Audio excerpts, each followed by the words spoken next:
We're getting close.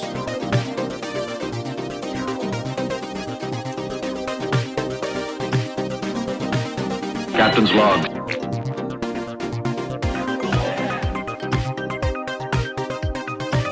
you hear that? Yeah. It's a dictor. What's a dictor? To pee with. I do it because I have like a good memory, because I'm cognitively there.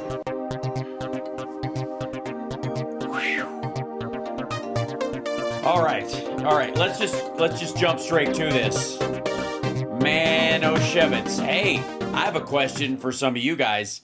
Who amongst you guys have flown to the Midwest and back since the last time I saw you yesterday afternoon? I'm all right. I'm fine. I'm good. I'm doing great. I slept sitting up, and that's, I think that's the key to a healthy, vibrant life is napping while southwesting. So if I'm a little loopy, that would be why, I think. By and large, that would be why. Does this work like this? Hold on, let's see if this would be fun. Put that like that? Sure, why not? Because holy smokes, look at this. I just want to show you guys something. Will this work? Hold on, it'd probably go to this wrong screen. Nope, there you are. Look, that's just the Twitch chat all by itself. Look at you guys emoting like crazy, subscribing and all that kind of stuff. Look at that. So throw some emojis in there if you would. Look at that. I'm starting to get things together, even when I'm out of my mind, lacking sleep. No, vacation starts tomorrow. I will be gone Wednesday, Thursday, Friday. I have radio on Saturday, so I will be back, even though it means driving like an asshole in the middle of the night on Friday. I'm still going to be here. Don't worry about it. I'm tired just thinking about it. I'm fine, actually. So there you go. Look at that. That's a good time. But in the generalized chat room area, which includes everybody, hello, wonderful people, hello. Let's see. I should be able to let's see if I can do that with the YouTube thing. The trick is, it'd have to be this different one every goddamn time. Let me click on this. I want to show you guys something really stupid that I made. Where is it? Content. There it is. To turn the monetization on. There you go. It's totally stupid. Thanks. Okay. This is not anything. None of the above. All right. There you go. Submit. There's no way this is a thing. Open this guy up. Go to the actual video. Hold and pause here. I don't know if you guys saw this. But I'll bring this over just so you can. Oh no, wrong window. Let's go to that. That's how it works. And then I'll drag this over here. Oh my gosh, I'm gonna have so many desktops open. It's gonna be stupid. See this one. Did you guys see the thing I made? I was messing around trying to do an AI thing to show something to Camden, and I'm not gonna tell you what I was asking for, but it wasn't this. But this is how it turned out. Bingo!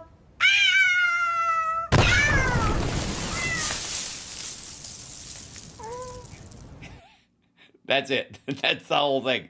I was trying to make like a little stinger thing to have, how I have, let's see, move this over here real quick if I can. I've got to go, hold on. I'm in the wrong window for it. Let me show you this real quick after it finishes running. Go over to here. And, here I am like an idiot. Yeah. So that thing, like I've been trying to make silly things to add on to that stuff, and using AI just for the hell of it. And the cat thing was just friggin' magic. It was just, I don't know what the hell that is. It was like this business. Bingo!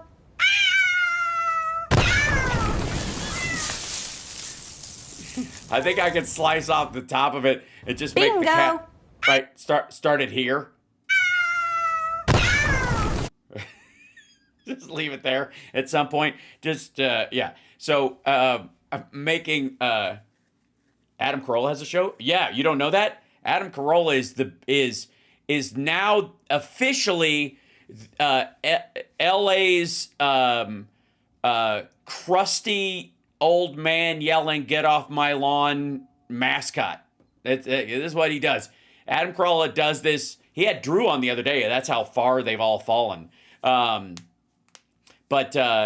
you know, and I'm sure he does just fine. He's like, dude's a multimillionaire. He can, you know, whatever. But they built this little studio in his multi-million-dollar house or wherever the fuck he does the show from. Or I don't know if he stiff arms his staff and doesn't want him coming to the house. Maybe that could possibly be it. Anyways, doesn't matter. They do it at a studio. I think I remember this Radio One, was it Westwood One studio in Culver City, and it looks very similar. I don't know if he rebuilt it or that's where they were or that's where they are still. But he does his podcast from there, and he's trying to be like, what was it, Don Ives or whatever his name was, that guy? He's trying to be the new, like, belligerent old fart, just bitching about things. The reason this stood out, I think, as a clip was, it's been a wonderful series right now, ladies and gentlemen. I would like to say where Hal Sparks tracks the MAGA worm turning. That's right. The MAGA worm has been turning, and I have been pointing it out for quite some time. People are finally catching on. I actually saw somebody on MSNBC quoting my "The Land and the King Are One" bit earlier today about Trump and how MAGA views him. And I'm very proud of that fact. It's about goddamn time that people start recognizing that my cultural references are extra primo good, sir. So this is another example of that, but it's not just the Epstein stuff. They're all start getting really restless. This one I'll explain in a minute. Peanut butter dickhead, and I don't know why they reversed it because I guess he was looking He was looking at Vinny or somebody else. They just flipped the image. Whatever. They would think we'd notice that the writing is backwards. What kind of witchcraft is this? And then, Kevin O'Leary. This is that guy from Shark Tank bitching about the stuff that's in the big, beautiful bill. And then Trump is being misled about what's in the big, beautiful bill. And he may have to, quote, come off the top turnbuckle, Representative Burchett in the Congress. And then again, more of these. Why is the Epstein list secret? Now, these guys are new. I just saw this. CSL just put this in, and bless him for gathering these kind of things. I just saw these guys as well. This is starting to crop up on its own. That there's a bunch of maggots who have just can't allow for, that line has been crossed. They were promised something that Trump cannot deliver without incorporating his own demise. Oh, and are we up on Instagram? We are. I think we're up and running. Hi, Instagram. Thanks, Benny. We're doing on the 12th of June, we're doing a special Pride event, a reunion of some cast members and the execs in charge of the show, and in Los Angeles. For Pride, we're gonna screen an episode. They haven't told me which episode yet, or maybe they emailed me about it and I just haven't seen the email yet, which is entirely possible because I don't check email because I don't work in an insurance firm. And so anyways, that's coming up on the 12th. Then the 14th, Nerd Halen, Station Casino, right here in Las Vegas, Followed shortly after on the 24th with the Ultimate Jam Night Salute to Live albums, where I'm fairly certain we will be opening with Cheap Trick live from Budokan song, the song Hello, and then Hello There, and then end with Avita Zane. I feel like you kind of have to do that. You know what I mean? Oh, hello there. I'm going to have him put that quote in the opening of that show. That'll be awesome. What's up, Slack, Jonathan? Good to see you. And I also have a Buy a King's X record t-shirt available on my store now. I finally made that thing after dicking around with trying to find graphics that lived up to it. So I don't know. This is friend Franchise Wines. Francis Wines. This is, I don't know, this dude whining about something. Normally, I don't talk about scandals involving pedophiles, but when I do, I choose Trumpies. So, this is Franchise Wines celebrating Michael's birthday with the 22% off of Franchise Wines. This is where, by the way, there's a ton of setup networks, and I think Valuetainment is probably one of them as well, that they just like hump along on the internet about a particular product or something. And then at some point, it's almost like a sleeper agent. They start getting involved in politics after they built up a certain amount of subscribers. Now, I got way more subscribers than these dudes do. And I don't have that many. But it's interesting to me that they've got 21,000 subscribers, but this video has 100,000 views, which says to me they are buying views. That's what it says. All right, but we'll see. Here, this is Epstein didn't unalive himself. It's okay. Hold on. Why is this? Okay. Matter. I did something recently on that because this latest victim, that committed suicide, Jeffrey. Yeah. It's sickening to me that we don't have accountability, that this list is probably never going to be, really made public. Who knows? These guys are all just throwing in the towel. And you know why? Because Trump is president. You're not going to hear anything about this while he's president because he was Epstein's best and only friend.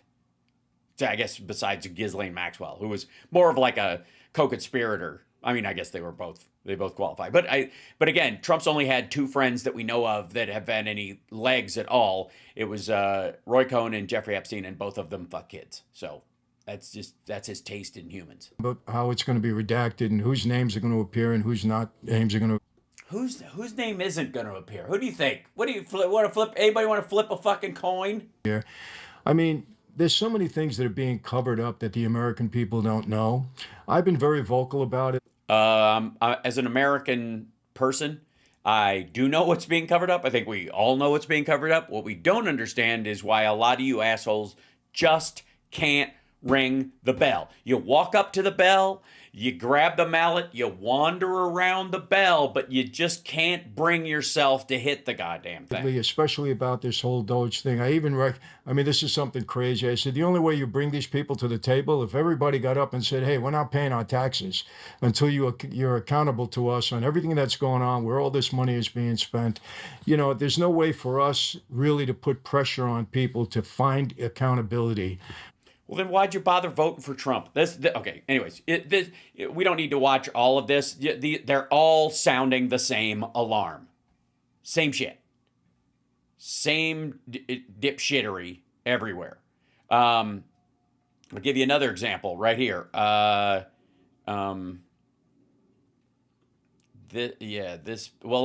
hear what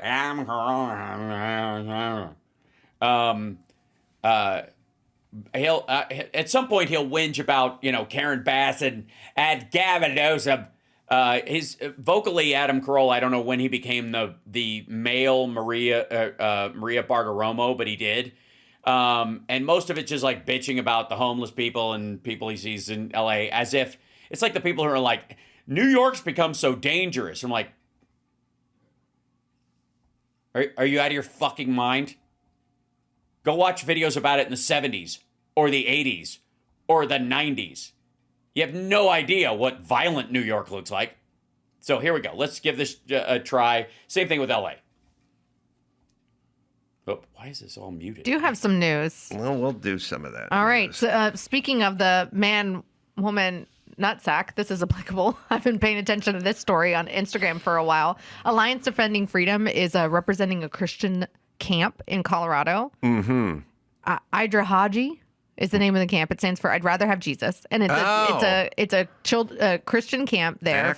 Idra Haji. That sounds like Trump trying to read I'd Rather Have Jesus in a teleprompter. The great camp. Idra Haji. Did you clip the colonoscopy?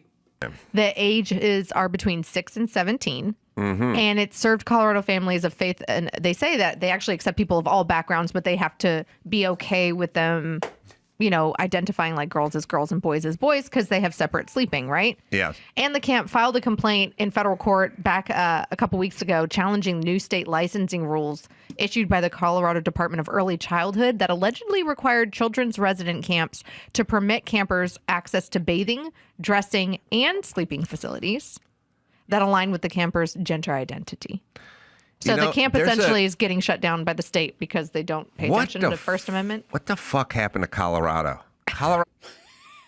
Legal weed? What the hell happened to Colorado? Nothing. It's fine. Also, they pre-select out those people anyways. If you go to the camp, you're not going to send your trans kid to the I'd rather have Jesus camp. You're not going to. This is not going to be a problem. They can build a gender non-conforming tent with a shitter in it, and it will go unused every day, all day. Nobody's parents.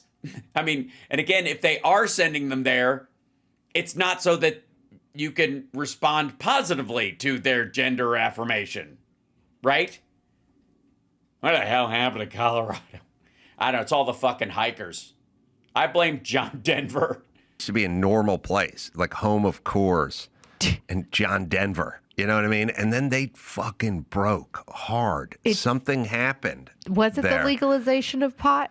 I don't know, but it's why you have an out of control homeless. No, because it only affected basically Denver. Problem and a crime problem, and why you're ruining your city. Something happened. Thanks, Tony. You could chart Minneapolis, Minnesota, and like Denver, Colorado. Basically, he's like, there aren't that many black people in Denver. How'd it go so wrong? That's what he's saying. He's like, you could chart how many more, like, as the black population expands in these areas. That's his idea of the city taking a shit. As a kid, it was just fucking Paul Bunyan and horseback riding and the Flatiron Mountain Range and the Rockies and dudes and camping and hunting and that's most of what Colorado still is. Yeah. Minnesota was. Yeah. What businesses operated there when you were a kid? What big companies had offices? I don't know, in Denver or Colorado City or I don't know, any like shit in Riffle. Right? In Rifle, Colorado, where Bobert is from. Was there like a Humana West office system? There's a giant office block where a bunch of people work there, that aren't these fucking homesteader Ayn Randian people that you have this illusion live in Colorado proper? Because out in the rural areas, that's exactly what it's like. But the cities are the cities are the cities. Because everybody has to work there because you need the help. Bud Grant and Minnesota Vikings and stuff, and you guys went off the fucking rails in the last 20 years, and you've completely ruined your brand. It's such a beautiful. Yeah, the brand of that's what I write. Yeah, nobody wants to move to Colorado anymore. You just look at the mountains and you want to puke. Look at these mountains. Every person who tried to climb them, they'd kill 80% of the people. They just either fall off or freeze to death. And now you guys are including people in swimming pools and stuff. It's disgusting. Full place too, and I feel like there's lots of normal people. This is crazy though, because under the new state policy, according to this article, the camp must choose between upholding its religious beliefs and mission or abandoning those in order to keep its license. So they could completely use their license. It gets even better. They're going to send in a regulator. It's the other. First off, it's more academia. It's like, well, you got to send in somebody to go in and verify. Like, you don't. You can leave people. You can leave people alone. Yep. Why'd you just? Yeah. If somebody just wants to violate the state constitution or the laws or whatever, if they're just doing it on their private property that they own and are actually using as a corporate structure and are selling things in the state, engaging in commerce with the rest of the, if they just decide they want a whites-only camp, you can leave them alone. Right? I mean, yes, the law changed in the late 1800s, early 1900s, but you could just leave them alone. You don't have to send somebody in to check and see if they're applying the law that was put in after the Civil War. That's what he's saying. That's what this is. If they want to create a whites only militia and start accumulating guns, you don't have to send somebody in to check. Especially since it's an amusement park and they're selling tickets that allegedly to everyone. There could be a Boy Scouts and there can be a Girl Scouts, and then boys could join the Boy Scouts and girls could join the Girl Scouts, and then we'll be done. We do not need to tear everything down. Well, apparently, I mean, honestly, and I think the ADF is arguing that like this is just in complete violation of their First Amendment rights, because they're going to have a licensed specialist that would visit the camps to make sure that they're in compliance with letting boys sleep with girls and girls sleep with boys. Colorado's a place where they had the Masterpiece cake baker guy, and they went in and wanted the gay cake, and then they wanted the trans cake, and then it had to go to the Supreme Court, and It's also where they had the Aurora shooter, which is almost single-handedly why we don't have why theater tickets went off. Everybody wants to blame COVID for why people don't go to movie theaters anymore. You can track the downturn in tickets in regular order movies, and not big event ones. Regular order movie sales went in the shitter after that dude, dressed as the Joker, painting his hair orange, and came in there and just shot a bunch of people while they're sitting watching a movie. That was it.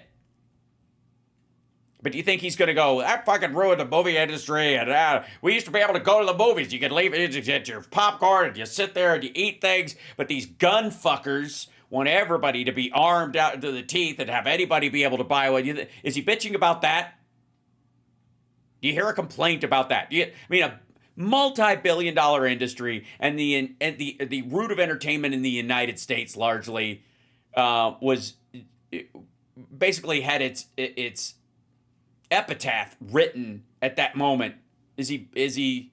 I don't know. Maybe he did bitch about it. I highly doubt it. He certainly isn't bringing it up the way he's grinding on this shit. Destroy a small business because a bunch of nut jobs went in there and filed lawsuits against it. Yep. And you guys were all down with it, and it went all the way to Supreme Court. You guys, I don't know what happened with Colorado, but you fuckers lost it. You've lost it. I don't know why you'd want to go down this road. All it does is ruin cities and ruin states. Or I don't know. I mean, there's an argument that a lot of people think that about Jesus Camp. A camp that's existed for 70 years and serviced thousands of children. And they also, the camp was very clear. They were like, you do not have to identify as Judeo-Christian person to send. Right, because they can't, because that's the law. You don't. You're going to be taught that stuff. But again, it is a Christian identity camp. Arguably, that's where you send your kid if they're not paying attention in church. I went to summer camp, Christian summer camp 2 years in a row when I was 10 and 11 years old. It was great, by the way. I have stories to tell. But one of the worst ones is that somebody was skipping rocks across a gully that they dug. It was like a ditch, but it flew in and hit this one girl in the forehead, and she just basically had a rock stuck in her head, and they couldn't pull it out, or her head would start bleeding like crazy. So this girl was taken to the hospital with this skipping rock stuck in her head, this perfectly round, UFO shaped rock just sticking out of her head, like she'd cocked her bill cap to the side, and it was just kind of there. And I was walking along holding the rag on her head to the bus where they were going to use this. They had this school bus that they took everybody in and out of town on, and they were going to use that to get her into town because the idea that an ambulance was coming. It's fucking Kentucky, so they put her in there, and I'm walking her with her head like this, to the bus. Memories like the corners of my mind. Christian camp used to be so great. Then they ruined it by chucking rocks at everybody's goddamn forehead. What happened to you and your Christian camp, in the old days? Now everybody's wearing helmets. It's terrible. Child to camp here, you just have to say, we will separate boys and girls. Right. I don't see how this is a problem. Getting back to our initial conversation, when you talk to dudes, they go, as a dude, just hey, as a dude, as I'm duding, when I'm duding around, one thing, it's like a no-go, is Jiminy Glick glasses. If you're gonna wear glasses, either slimline it and only when you need it, get something that makes you look like a tech billionaire. But what kind of an asshole wears the big Jiminy Glick? But oh, shit. Sorry.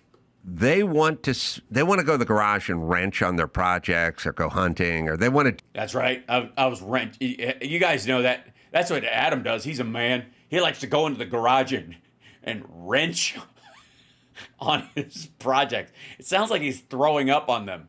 Oh my God! Why is there vomit all over this birdhouse? I was making a kit birdhouse and I wrenched all over it. Stuff. You know what I mean? And you go, how about you spend all your time trying to ruin some Christian camp? And they go, I don't care. Not a priority. I want to go work on stuff. But if you tell the cross-list, I see. It's the chicks. the leg crossing, they don't have hobbies. Their hobby is getting involved with your shit. Yep. Their hobby is ruining your stuff. Yep. They don't have their own stuff. That's what I'm saying. No, it's true. It's so true. It's it's not true. Activism isn't a hobby. I would argue a calling. It's something people work towards. And of course the application of the law part of it is normal to everything. If you want to change it, change the law. I mean, win votes, change hearts and minds, explain yourself, have a real conversation instead of just yelling at fucking clouds. Most guys, any guy I know who's a wrencher or builder. Yeah, I'm a wrencher. That's what you call a guy who works with mechanical bulls. I round up mechanical bulls. I'm a rancher. I'm a wrencher. You get it. A wrencher? What the fuck? Or whatever. All they want to do is be left alone to work on their stuff. That's right. Yeah. They just want to be alone. Like George Michaels. No interest what you do in your camp. That's your business. It's your camp. Yeah, I mean, if they heard something awful was going down, I think they'd probably respond, maybe pick up a wrench and go there. Their business is getting involved with other people's business. Yeah. That's their hobby. Yeah, they have to get in the way of it all. Right. Of the parents, of the religion. Yes. They can't have it. Of the individual. Yes. You must listen to the state. Yes. So this one's kind of interesting. It is. It's very interesting. I don't even know what it is, but it is. Are you an Epstein didn't kill himself person? I tend not to believe a lot of the stuff I've been hearing lately because it's all turned out to be a lie. Okay. But this is like those Trump was always right people, or everything Alex Jones said was right, and it's like no, actually, like almost nothing. The only thing that they've ever gotten right is the stuff that is self-evidently right that even the regular news was talking about. And everything that they've predicted in some sort of extraordinary way that they put their own personal stamp on, none of it came true, and it's all been bullshit. And this is just lazy, nihilist, grandpa yells at crowds bullshit. I do look at Kash Patel and Bongino as pretty straight shooters. Yeah. So. Of course you do. I mean, you have no evidence for why that would be, except that Trump hired them, and that's enough. What more evidence do you need than the fact that Trump walks in and you start gaping your butthole at him? That you will do anything he does or says must be right because he's against the people that you wag your fist at impotently, semi-weekly or whatever the fuck the show's on. If they came down on the side of suicide, I would tend to listen to them more than I would listen to. If he knows they did. Let's say Jake Tapper. Well, we can take a listen. So Okay. they actually came down on the side of suicide. Yeah, I and heard that. we have a clip. Did you hear that? Yeah, I heard that. Yeah, don't if shit. This is him managing his language around it. Because if this was anything else, if Biden or anybody from the Biden Justice Department came out and said Epstein killed himself, they'd go, this is bullshit, proof positive. That, like, we need to release these files right now. Here. Epstein Great. committed suicide. We've seen this a bunch. People don't believe it. Well, I mean, listen, they have a right to their opinion, but as someone who has worked as a public defender, as a prosecutor, who's been in that prison system, who's been in the Metropolitan Detention Center, who's been in segregated housing. By the way, of all the reasons why they said this was a suicide or whatever, this is the dumbest reason. I've seen the bars and the walls and the stuff they have in there and where the toilet is. I know this place. Therefore, something that happened couldn't have happened. It's ridiculous, especially when you could simply go. I've been in there, and the sheets they use, we had to make changes because we thought you couldn't string yourself up with them. Turns out you can. Whatever the thing was, right? We were under the impression that, he was, what his room was like, there was nothing in there that he could use to do himself in. We were wrong. So we've had to change everything in that jail when we came in so that nobody else does that because we want to bring these guys to justice, right? That's what you would say. You would go, it happened, he's dead, and I'm saying he did it himself. How did he do it? Well, he did it with his bed sheets, apparently, and they were allegedly paper bed sheets, which, again, anybody who's trying to tear a phone book in half knows that if you twist stuff strong enough or wrap them together, you could absolutely make something fairly profound. I don't know if they're designed that way to keep you from doing yourself in or to keep you from escaping by tying them together and climbing out like Dr. Evil and Mini-Me. But the point is, that's the point you would make. You wouldn't just go, I've seen the building, I've been in that place. He killed himself. Like, that's not an answer. It's been the weirdest part of that for me. And again, not that I really give a shit as long as he's really dead, which is also another question, I suppose. You know a suicide when you see one, and that's... Yes, and I watched it personally. Whoa. Nobody saw it. That's the point. It wasn't on video. No, all right. That was. He killed himself. You want me to... I've seen the whole file. I mean, we've seen this a bunch of times, and it just gets better every time watching the two of them kind of squirm around this shit because they know how maggots are going to hear it. Killed himself. So... I would tend to believe Bongino. I do not know Cash Patel that well, but I would tend to believe him. On the other hand, my part of my entire identity is impotent, nihilistic whining, and I've centered a lot of that on some sort of like woke and choke nonsense, and so going back on this shit makes me look like a right piece of shit. The fact that nothing ever comes out about anything to do with Epstein is a little curious. Who was president when he was arrested and the raid happened where the evidence was allegedly gathered? And then after that, who was president when the case started to proceed forward for the victims, right, to make sure that they were able to divide up his estate, at least with the information that they had? And then who came back in and all of a sudden you're not getting any information anymore? I'll have to look it up. I mean, I'm not up on these kind of details. Well, I get that. I get why conspiracy theories develop because Donald Trump was his best friend and he's president of the United States and was when he got caught, had his place raided, and died. I'm fucking with you. It's probably something else. It's like the lack of transparency. Yes. That's what you're saying. Well, what I'm saying is this is one of the biggest. I mean, look, we're now getting everything that P. Diddy did and every celebrity that showed up, and we're getting all the testimonials, all the victim statements, all the stuff. Yeah, that's because he's alive and on trial. You do realize that. You could fill case files. You know that with there's what's going people on. that think that Diddy and Epstein were connected too. That's another conspiracy theory. Yeah, I'm saying. Well, they were connected by, I think, one person. Hold on.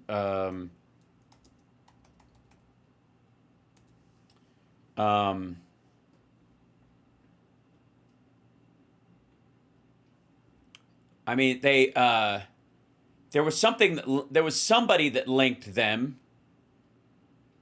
And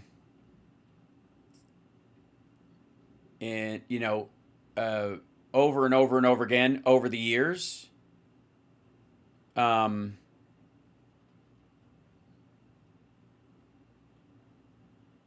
was, some people, I mean, you could argue that there are actually, ironically enough, more pictures of Diddy hanging out with Trump than Epstein. Of course, Trump knew to keep his stuff with Epstein on the down low after a while, so he started paring back on the number of photos he was ended up in. Yeah, there's a lot of. I would think that. I mean, I don't know if you chat room. You think that qualifies as a connection? I mean, it also might be why we're not hearing a lot about Trump's relationship with the guy. That is one of the things that isn't showing up in this stuff. Yeah. Huh. I mean, I don't think he went to Diddy parties because, again, I think there were too many black people there for him, for Trump. But if they had been any different, think of Epstein as the white Diddy in that regard. Yeah, I think so. I think Trump is the linchpin between the two of them. If you are a male porn star that... All right. Okay, that's easy for me. I can picture that. Sure. I think a lot of other people can picture that easily with me as well. Fucking right. Goes by the handle of the Punisher or something, you may get called into court, exposed, testimony, what have you. But Bill Clinton is different than that guy. Mm-hmm. There's an... Yeah, so is another president. I'm trying to think of his name. Really knew the dude a lot. Hung out all the time. Apparatus that's there to protect, like the Clintons, let's say. Let's say, so that we don't have to say Trump. So he was not involved with P. Diddy per se, but he may have been involved with Epstein, and Epstein is where the apparatus. Hey, asshat. Trump was involved with both. Both.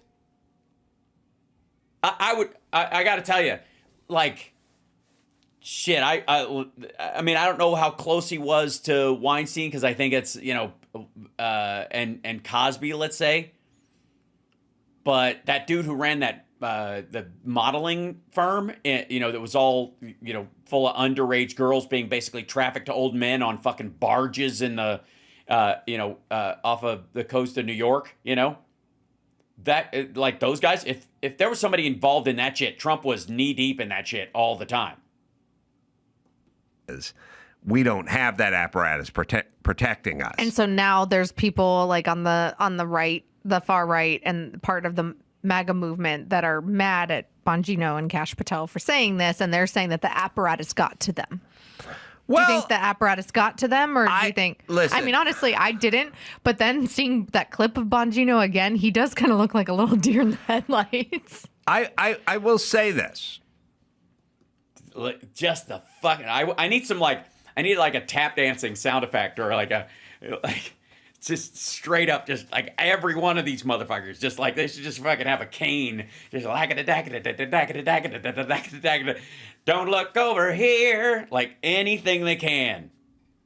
Listen to the fucking wiggling. I will say that I think of myself as a, fairly upright guy. I'm not a liar and a blah, blah, blah. But I can tell you sort of morally, when you go, well, listen, I like this country and I'm a blue collar guy and I think we should bring manufacturing back to this country and I'm all for that. And then so. Well, then why were you against the CHIPS Act or the infrastructure bill? Because it did all of those things. The American Rescue Plan did the same thing.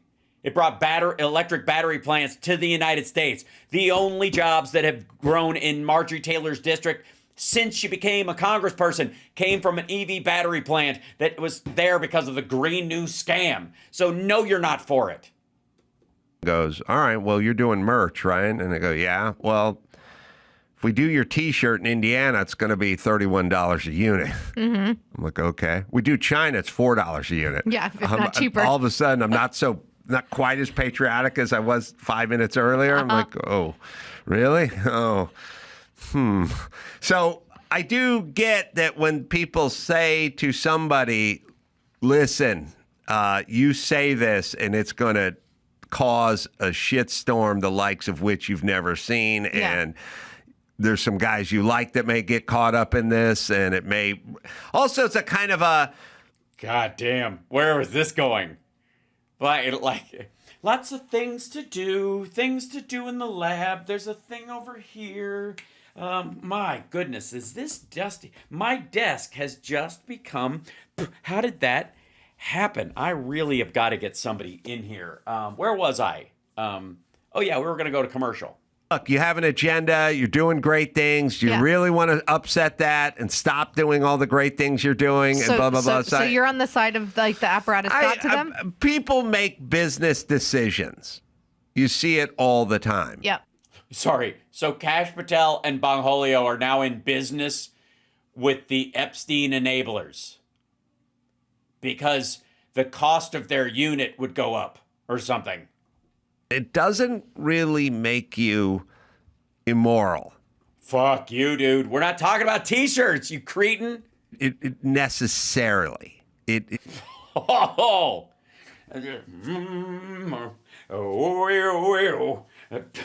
Just keep digging, asshole. It is a business decision. So so saying that Epstein killed himself when you don't believe he did or don't think he did isn't because the deep state got to you. It was a business decision. So they, according to Adam Carolla, insofar as we can make sense of any of this rancid horseshit he is vomiting out on his stupid fucking desk right now, the best I can gather is that they didn't do it for, because they're being leveraged or the deep state got to them. They just are being paid, and it's better for their financial bottom line if they say Epstein killed himself. So far, seriously, am I missing, chat room, am I missing any of this? Yeah, young girls aren't T-shirts. I agree. Yeah, I don't know where the fuck he thinks this analogy fits at all. I think this might be the grossest take on this we've heard. And we've heard some fucking Trump apologia. But his end decision seems to be, if I'm understanding this, that it isn't that they were leveraged or they got just compromise on them or the deep state got to them and threatened them or any of that shit. It's that they're being paid to say this, and it's the same as saving money on merch wholesale. Everybody who manufactures something in China started off by wanting to manufacture something in the United States. Oh, yeah. No. Found out how much it cost. Expensive it was. And then all of a sudden they start making deals. They go, well, I have employees and I got to pay them. And, if I've charged $31 a unit, I'm not going to have as... Wait, how the fuck what does this have to do with whether or not Patel and Bongholio are telling the truth about Epstein doing himself in? How is, please, Adam, bring this out of the, I don't know where this goes. Put this together for us. Reassemble this Humpty Dumpty bullshit. To pay them. And you start making concessions. Yep. So, yeah, I'm open to that. I don't even really... How does this relate? Hold it against the person because 9.5 out of 10 people would do what they do.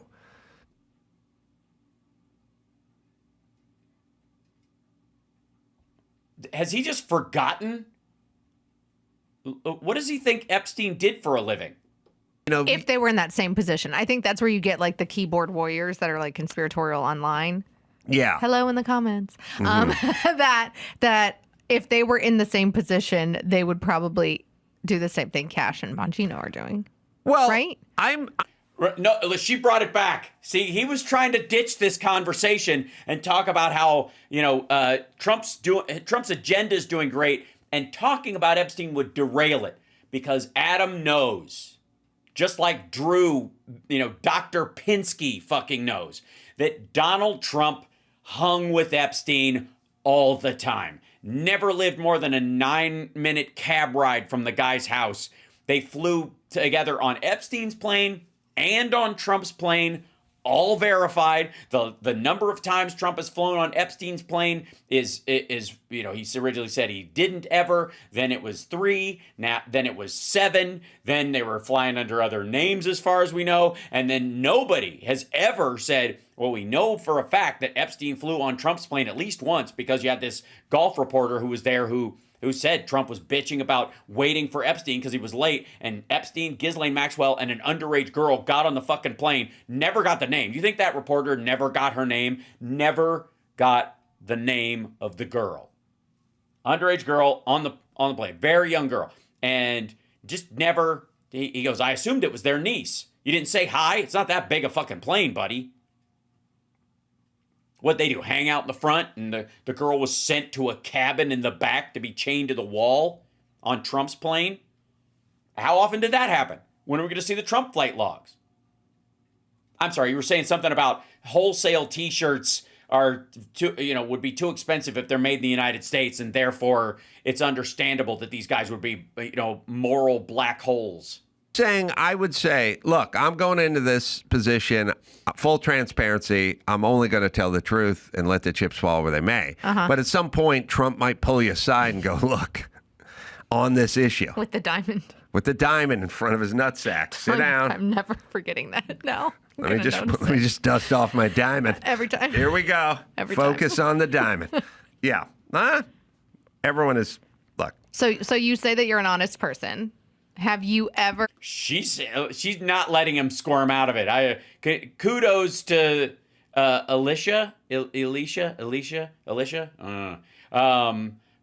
She's trying to work this like a segment producer and keep him on topic. He needs to have a button under the desk that like sends an electric shock through a floor mat or something, so she knows when it's time to move on. Pretended to work when you weren't working. Oh, that's the next story. Yeah, just skip it. Just fucking. That's amazing. How in the hell? Right? How is that? How does that pass for an answer? How do you not know? Hi. Goodbye. I'm gonna take her to her place. Oh, okay. We're gonna say goodbye to. A little bit. Yeah. This one's getting adopted. Yeah. You're getting adopted.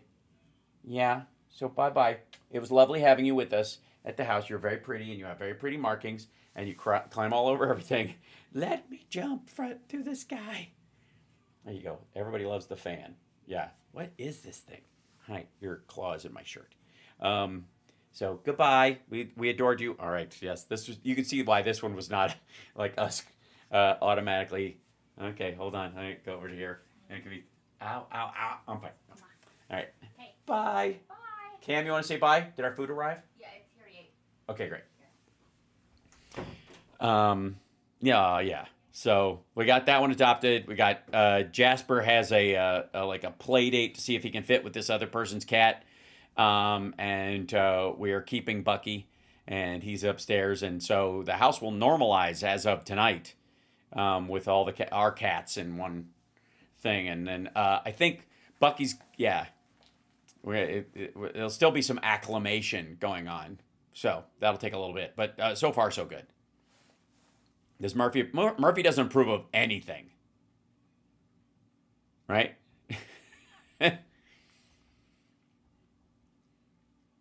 Your daughter had a cat like that. It's a very sweet cat, and it's a very lap-like cat. But once it's playing, it's a kitten, so it just wants to play. But the minute it gets tired, it just wants to find you and lay on you. That's why it's perfect for this person who adopted it. It's just really sweet.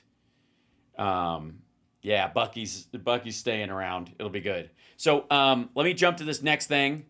Again, I will not be on tomorrow through Friday.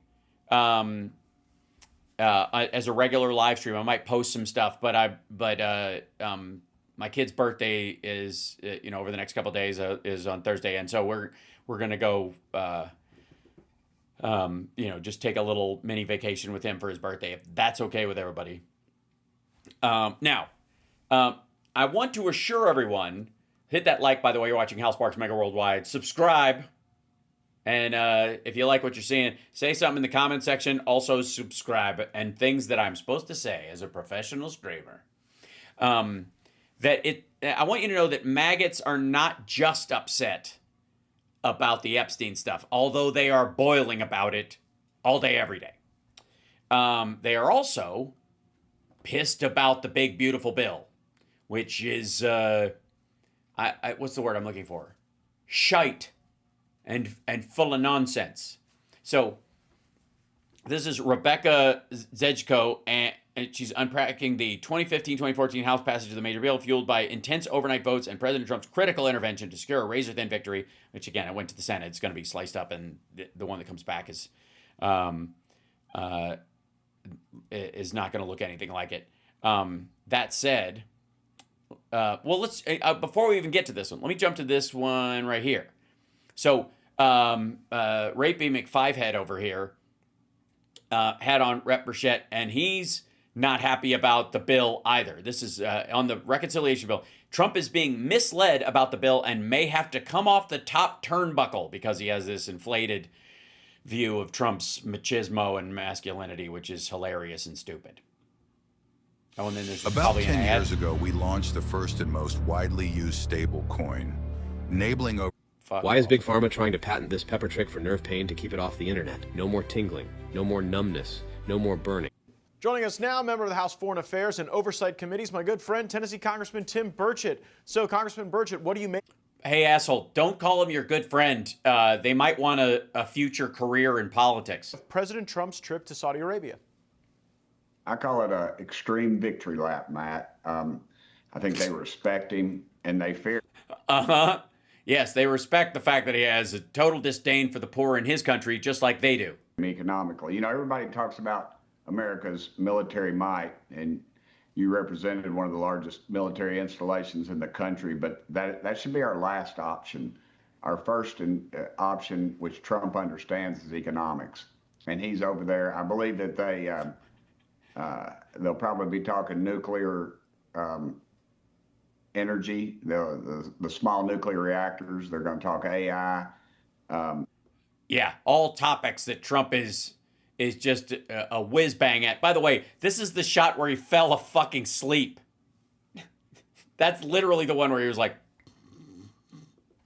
and I think Iran's already said, warned them of doing that, of cutting some deal or something. And I think it just puts Iran behind the 8 ball. And I really think that Trump... Yeah, man, that's what we got to do. Put Iran behind the 8 ball. Is on the world stage where he does it. By the way, don't say 8 ball to Matt Gaetz. I'm just saying. Best, and the world is watching. And the stock market is too, obviously. It is something that the stock market went into the black for this year of Trump after all of the panicans had their moment. It seems those who bought... Yeah, that is because of a new economic theory that is going around called taco.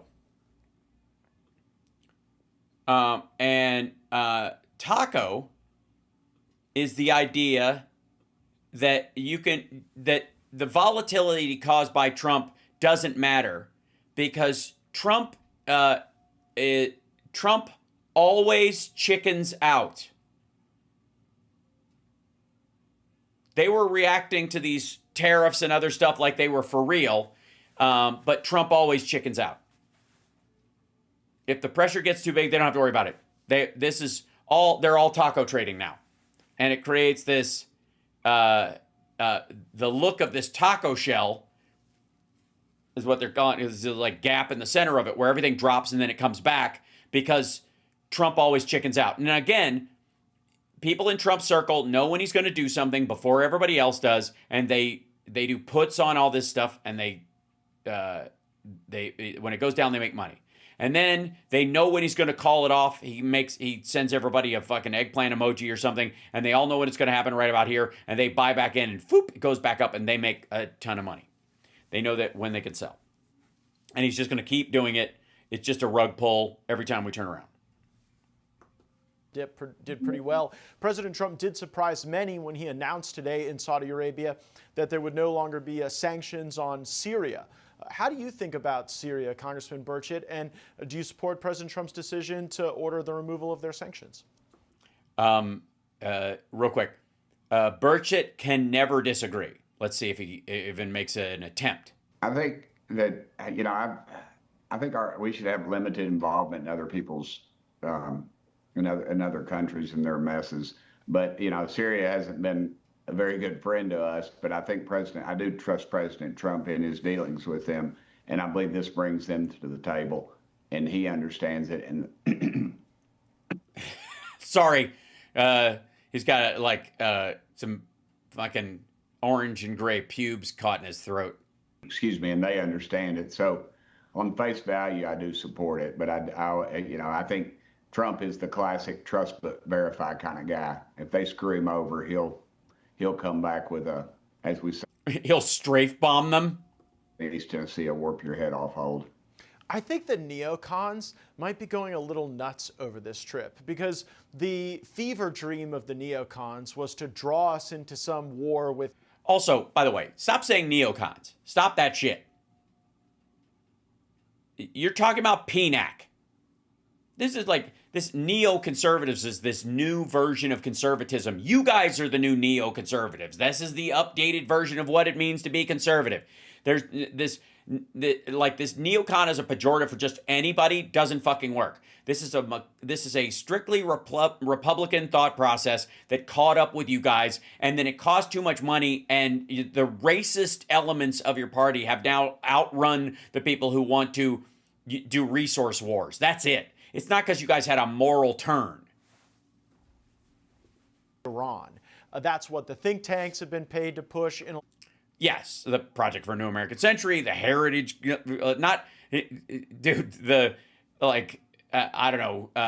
nurses union and like the education reform NGOs aren't grinding on whether or not we should do a domino attack on Middle Eastern countries.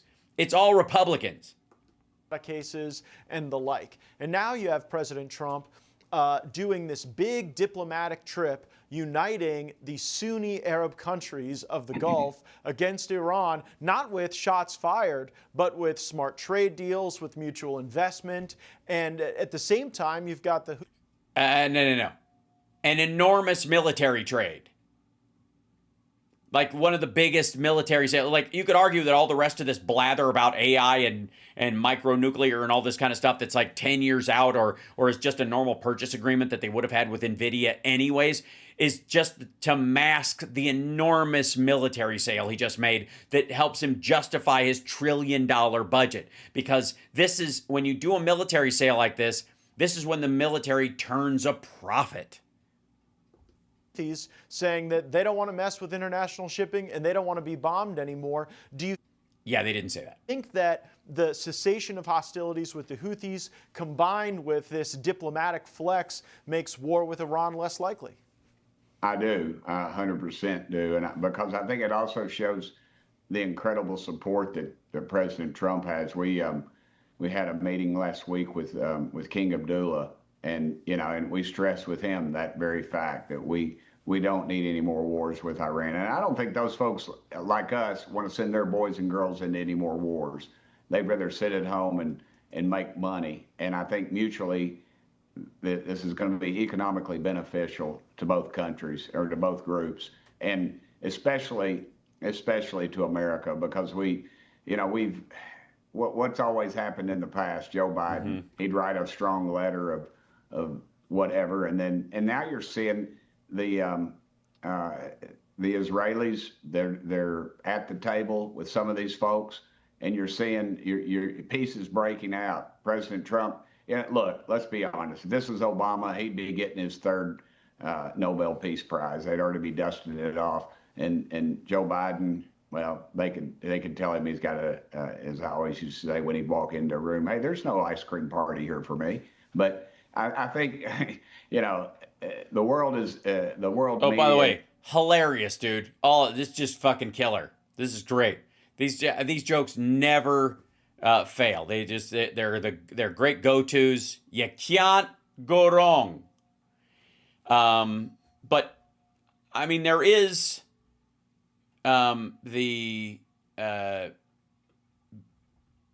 this issue. Trump administration urged to support striking Iranian truckers' potential to paralyze the regime. Strike wave reveals deep disenchantment among Iranians who are denied dignity and proper rights in every industry. This is on Fox, by the way. And then, how about this? Iran takes Trump's negotiators for a ride. These are all the newspapers that basically are mocking him in the country. And then, of course, Kristi Noem. Let's see if we can get this and skip to this. And once I get past this ad, I'll come back to it in a second. The truckers in Iran continue their strike for better conditions as the action is reportedly spread to over 100 towns and cities. This is, and by the way, this is to support striking Iranian truckers, not support striking Iranian truckers. Potential to paralyze regime. Basically, this is, the same kind of manipulation that, this gives Trump an opportunity to go, well, we mess around in other people's countries. We sent money to their truckers so that they would fuck up the place, or maybe we already are. Maybe this is also, this could be Israel pushing this a little bit. It could be completely organic. It could be a mix. If it is organic, the U.S. and the Israelis would be dumb not to help it, especially considering the Islamic regime is at odds with the general populace most of the time. Let's see, has this gone through yet? Hold on. Really, it won't skip through the whole thing. You got to watch the pages. Well, I'll tell you what, I'll leave it up there. I don't care. This is, she goes, Kristi. The name of this article or this bit on Fox News is Kristi Noem reveals Trump's harsh warning to Iran. He will not tolerate this, whatever it is, which I suppose is them having a nuclear weapon, but whatever. Okay, so here it is. This is her. She went to Israel and two Israeli embassy staffers fatally shot by a suspect screaming "Free Palestine" days before they were set to get engaged. DHS Secretary Kristi Noem just met with Prime Minister Benjamin Netanyahu. She joins us now from Tel Aviv. So great to see you this morning, Madam Secretary. So tell us about your meeting with Bibi Netanyahu. Well, I landed here in Israel late last night, went immediately to the Western. She's the DHS Secretary for the United States of America. I'm just saying. As you know, this is a time of celebration. She's not Hegseth. She's not the Pentagon chief. She's not in defense. She's the Homeland Security. Do you think Trump just promised her a trip? In Israel. And also then after that, around 10 o'clock last night, went and met with Bibi, with the Prime Minister, and had a conversation about President Trump's negotiations with Iran, and had a conversation with him. President Trump specifically sent me here to have a conversation with the Prime Minister about how those negotiations are going. Why? Why not Witkoff? Why not Hegseth? I mean, other than he's a drunk and a fool and he destroys everything he touches, just like Trump. Maybe she's the only one left? And how important it is that we stay united and let this process play out. It was a very candid conversation. I've known the Prime Minister for many years and had many good conversations with him. But this was one directly from the President, and I think the Prime Minister greatly appreciated it. We spent today... Yeah, oh, by the way, there's some talk about Trump stiff-arming Israel or stiff-arming Netanyahu, and looks like he's distancing himself and because he didn't make the trip when he came to the region. Let me be clear. The reason he's doing this is because it gives Israel enough room to do whatever they need to do, and he can be reactive. If they wanted to bomb Iran, we would dovetail behind them and help them. But if we were seen as hand in glove working with them to institute this, then Iran would declare, direct war and would have an arguable right to do so against the United States and Israel. If Israel strikes and we were, obviously coordinating it or something like that, Iran would declare war on both of us, and that would be in the international world a legit response, right? That would open us up to all kinds of awful. If we're not doing it and we're just like, we're having talks and we would rather them not, and we're keeping them at arm's length to some degree. If Israel does something, we're like, oh, we have to back our friends, but we don't have to actually be involved in the process. And if Iran declared war on both of us, you could argue that under international law, they'd have the right to attack Israel as if they've ever stopped, but they wouldn't have the right to attack the United States because we were just, that's just an ally, right? That's why you send Kristi Noem instead of the SecDef. So out on the Gaza border, talking with some of the IDF soldiers and visiting with them with our great ambassador that we have here, Ambassador Huckabee. And since it's Memorial Day, Ambassador Huckabee. We also spend some time with our Coast Guard troops. We have many Coast Guard folks in the region that we've been able to visit and talk to them and thank them for their service. When you say that you had a candid conversation, what can you kind of lay out the outlines of what was candid? I'm not going to share what the president's personal message was to the prime minister, but the prime minister's team. It did involve Trump Gaza, the kind of there were some blueprints and some permitting applications. A conversation afterwards with us that they don't remember a bilateral meeting that was quite that candid and direct, and about how we really felt about the importance of Israel, our support for Israel, but that this negotiation was critically important too. We're on a short time frame here as well. We aren't talking weeks and months and years before President Trump will make a decision on what's going to happen with Iran. They've been given a very short time frame, a matter of days, and I asked the Prime Minister to work with President Trump to make sure that we were making wise decisions together. Listen, this Hamas is a dangerous enemy that calls for Israel. This is a diversion away from the fact that Trump sent that letter 2 months ago and the time has passed. Let's just clear the decks here. There's no matter of days, nothing. That whatever timeline he set for Iran has until now to officially declare they're not going to enrich uranium and they will allow inspectors into any nuclear system that they set up, and that any reactors will have outside fuel sources. They cannot enrich further, any of that stuff. Like, unless they do admit to that and allow these inspectors and allow the world in as of this date, he was going to just blow them up. He was talking that kind of incendiary language the entire fucking time. So it's just stupid. There is that time has finished. Oh, thank you so much. Hold on, who is that? Selma, thank you so much for the super chat. And Luis, thank you too. Bless you guys. Thanks. That means a lot. Death, and for America's death every day. They have no place in this world. And when it comes to Hamas, they no longer should belong here. And the hatred that they've spewed on the Israeli people and the Jewish people is not acceptable to the Prime Minister or to President Trump. We need to always remember that. So that was the discussion there, and also giving us an opportunity to get out of this conflict that we have in Gaza is very important. Madam Secretary, I'm sorry, because I don't want to go into the private conversation, but there is an element of this that you kind of do, though, don't you?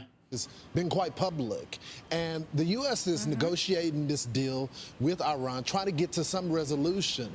But the Israelis have made it very clear that they feel like an attack from Iran, or at least them getting the materials for a nuclear weapon, is imminent. And they plan to attack if that is the case. So I don't want you to get into the specifics. Yeah, I've already told you what's going to happen. The reason she's not going to discuss this is that if they reach this certain date and you guys want to do it, we'll back you up, but we have to pretend we didn't. We have to act like we were caught off guard for all kinds of reasons. That's why these are verbal communications directly from the president's office. Her, no notes, no nothing. Go and just say it directly to Netanyahu. That's what this is. That's why it's a private, confidential, engagement between the two of them, because they don't want a paper trail that they are promising support when this happens. Of the conversation as it relates to the president, the message that you had to deliver. But did you see Israel putting this on pause now, or are they still have intentions to attack Iran? We discussed Iran, and we discussed where Israel's position was, and I also delivered the message on where the president was. And the president will never accept a nuclear-capable Iran. He will never accept them. Yeah, he gave him the go-ahead. Nuclear weapons and building the capacity to that.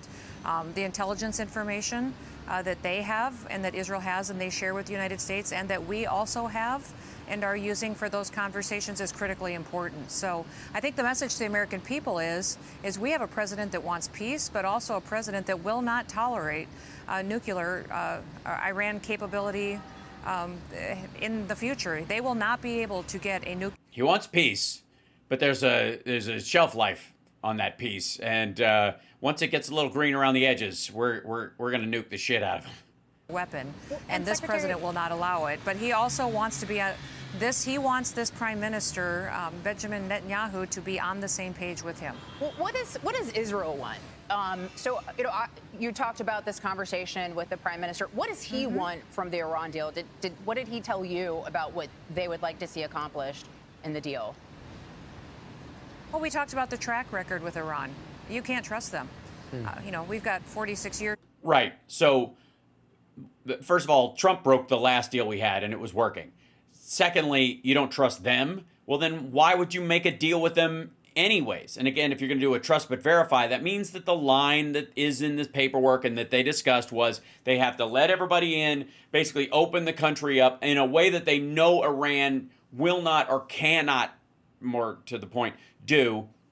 So it guarantees them a window to strike. It's a matter of time. Proof that you can't trust Iran. And Bibi doesn't trust them either. I don't blame him one bit. His people have been devastated by their horrific violence that they have perpetuated among their people.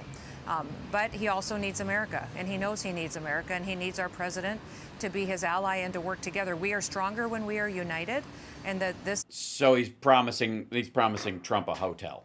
That's what we're talking about.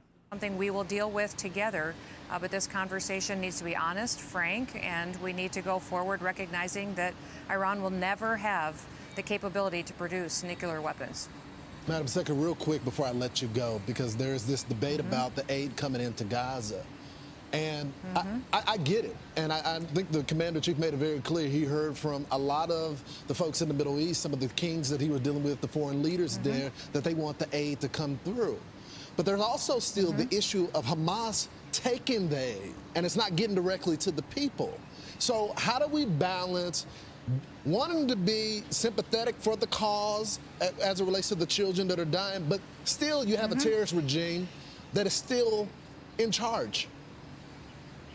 Yeah, absolutely. It is that aid many times that is funding Hamas. So we need to trust. We talked about this. If the aid is funding Hamas, then Iran isn't funding the Hamas. If the whole point is Iran is behind them, and if Iran didn't have any money, they wouldn't be able to do this, then clearly that funding is not going anywhere. So what the fuck does this have to do with Iran at a certain point? You just cut off the Iranian funds, so now Hamas is stealing the goods. Is that the idea? But they've been doing it all along, is the point.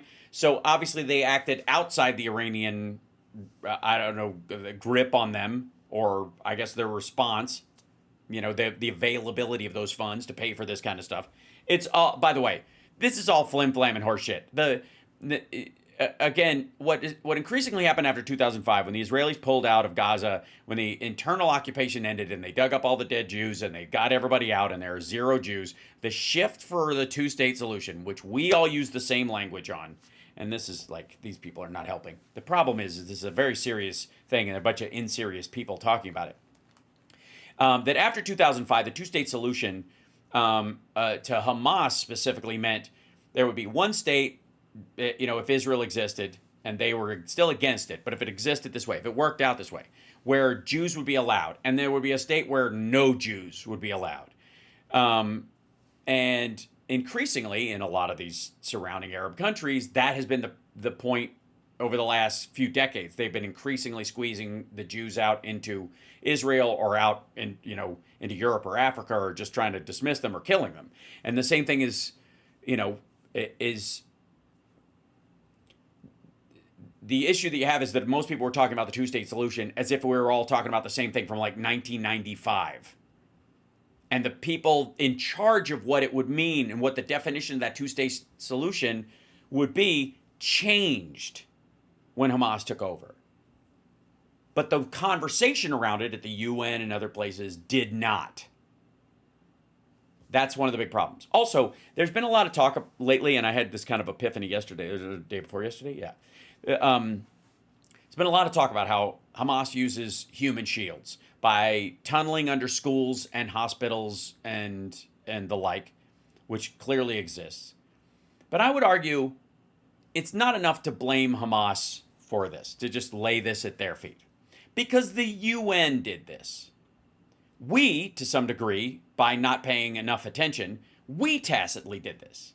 Because the UN, UNRWA, the United States, in some cases, knew that they were building these tunnels underneath the schools and hospitals and the like, and we did not leverage aid because, and I think it was largely out of our concern for the average citizens and the Palestinians and concern for their health and safety and well-being, and our own empathy was weaponized in this situation, and the UN was part and parcel to it. That the UN was complicit in the use of people as human shields. Because they knew. Inside UNRWA, especially. They knew. So, and I also have this weird thing about like the discussing of like Hamas and the language around all this stuff seems, there's one particular like hang up that I've had a lot lately as the conversation has continued, especially like somebody was like holding up the Palestinian state flag at the UN and they were referring to it as the Palestinian state flag as if there is a state already, which would mean Gaza and the West Bank, I would presume, unless they're assuming the elimination of Israel and they're just calling that area Palestine and that's the flag for the real country that's under Israel's feet right now or some bullshit. But insofar as how the UN says it, they call it the UN state flag. If that's the case, if they're recognizing it as a state flag and they're recognizing Hamas as the elected government of the Gazans, of the Palestinian people in the Gaza Strip, then this is not a war against terror on Israel's part. It's just a war between countries by every definition. Yes? We have an interesting troll? Well, we always have interesting trolls. That's the, anything, particularly fun? Well, now since they gutted Palestine, well, again, terminology aside, there is no there's an existential Palestine, which again comes from the word Philistine, which the Romans called it, and was the British Protectorate. That country's name was the British Protectorate for all practical purposes. So the point I'm trying to make is yes, Hamas definitely sucks. Is that the language around this is done as almost like a rogue state in terms of how it's addressed, and therefore it paints the Israelis as particularly guilty because it's their government forces, the IDF, the Israeli Defense Forces, but the Hamas fighters are seen as terrorists, when in reality they are the military arm of Hamas, which is the elected government of Gaza, which according to the UN has a state flag. So it's just weird that the languaging around this, because if you do that, then it gets a lot more even and a lot quicker about who picked a war between who and that the state already exists and they recognized it already and that kind of stuff. It's just a thing they throw out the window in this conversation. The problem I have is that we have a lot of well-meaning people and malign actors talking about these things. The discussion is happening between both of these people, and neither of these groups seem capable of processing the complexity of the issue and getting through it. That it's just no flag, no country. That is my rule. Right, Moon Girl. Well, again, flag is a representative symbol of something. It is up to the people of that country whether that flag means something valuable. Tickle a troll, get a giggle. Yes, well, we like trolls. We welcome the trolls in here. How come no costume for Israel puppy killer? No, she wore a headscarf and she'd wear a full head wrap or whatever. But she was definitely dressed up at one point. That was when she was, not when she was on Fox News, but when she went down to the Wailing Wall and all that kind of stuff. Yeah. So I'm just saying, if the UN, this is the problem with the current state of the UN, and I would argue that this is China and Russia fucking around with things, because there's the idea that Russia or China belong in the Human Rights Council is just fucking insane. Like, What are you talking about? One invaded multiple sovereign countries and continues to, and the other one had sterilization camps for the Muslim population in a huge section of the country. Like, the fuck out of here. So they design it so that it takes something that's already complex and has a social aspect of it and makes it legally and politically complex so it can remain unsolved. There are malign actors and true believers that are both equally responsible for fucking this thing up because they're not as smart as they think they are, and and all of their fallbacks suck. So that part's been bothering me lately. If the UN recognizes the Palestinian flag as a state flag, and they call it the state of Palestine, that means it's a country that exists in the current territories it has, namely Gaza, but the West Bank as well. And if Hamas is the officially recognized elected government, they're not you could call them a state sponsor of terror if they're paying for the people around them that attack and did October 7th, which they clearly did. Or you could just say those were Hamas soldiers. Those are Palestinian soldiers that attacked that music festival then. Right? Just because they don't have uniforms. Hamas was elected. Those guys are paid, trained by Hamas. They were supplied by Hamas. Right?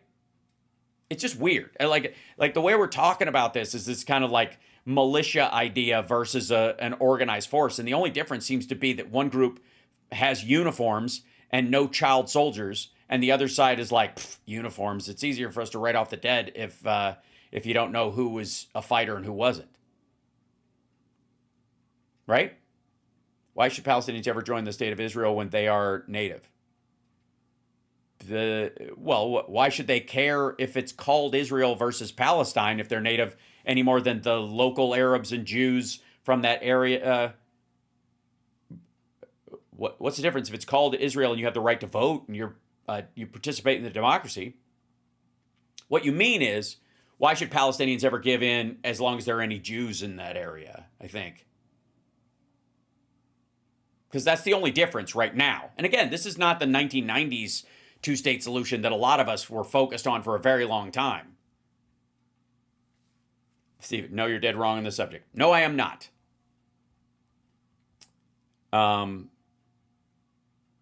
Yeah.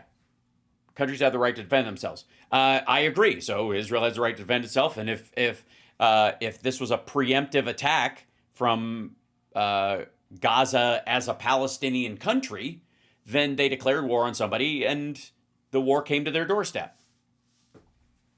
But again, part of this is about the conversation about whether it's a terrorist organization, which is sort of like off the map in terms of, who they are as an organization. When they are in, Hamas was elected. There were elections. After they were elected, the party that lost, the Fatah people, they threw them off of rooftops, chopped their heads off and shot them in the street, rounded up their families and slaughtered them so that there wouldn't be another group that would fight against them. But that's how they remained in power. Very, very Saddam Hussein, right? Very Uday and Qusay. But then they decided to attack Israel. And the idea is that because it was so ragtag that it wasn't officially an army. And yet, if Hamas is the legit government and those fighters are paid for and trained by Hamas, just because they don't have uniforms doesn't mean they're not soldiers for the country, right? I'm just saying if the difference right now seems to be that the weight is on Israel more because their soldiers have uniforms. That seems to be right now the standard that people have. I just find it all. Everybody is undermining the depth of the importance of this conversation. A terroristic army. Well, again, you're right, Revenge Elena. It is a complex problem. I agree. And it should be addressed as a complex problem, not oversimplified by true believers who are like, history started on October 7th or or October 7th was a natural extension of history. Either one of those points is fucking stupid. And it seems like we're talking about the people controlling the argument about this are largely those two groups. Right?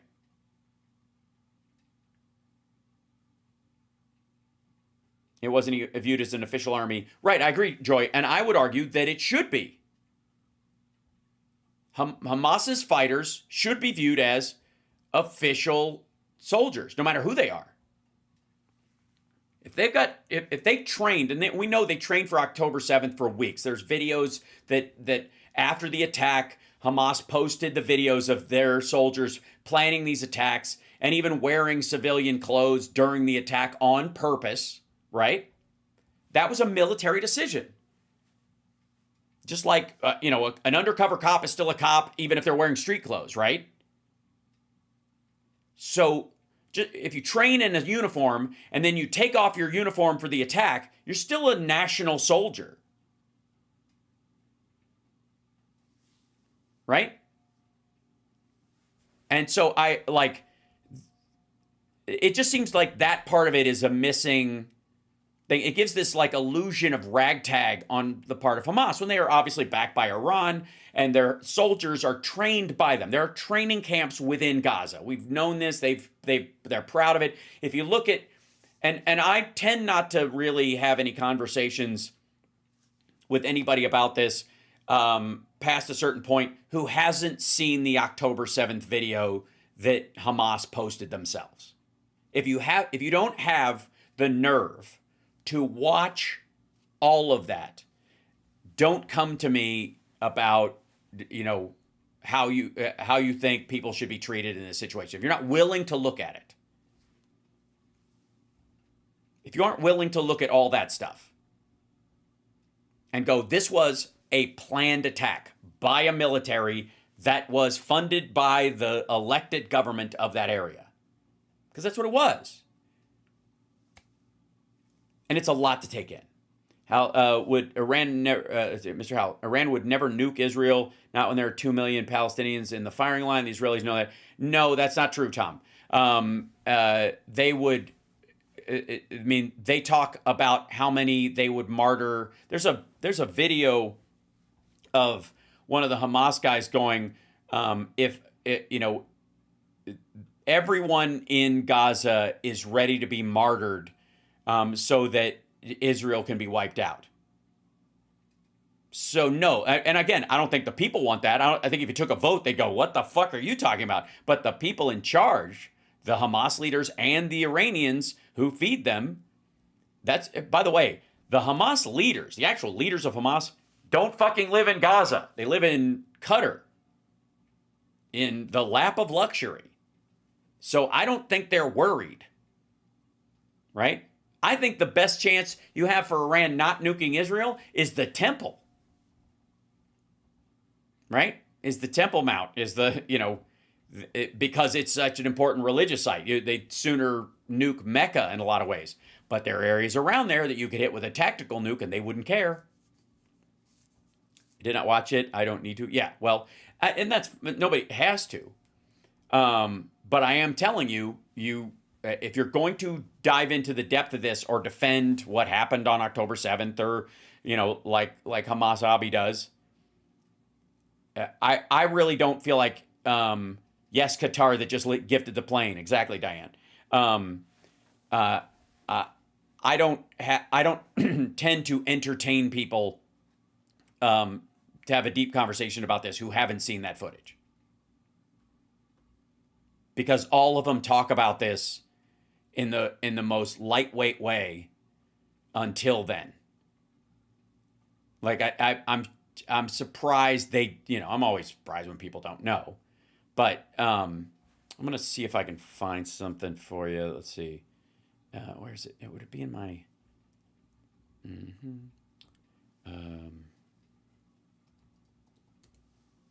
see this.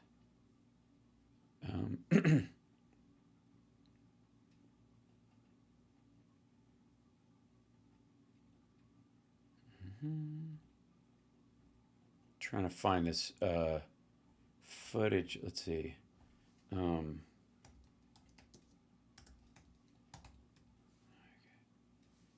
Today, yeah, maybe this is it.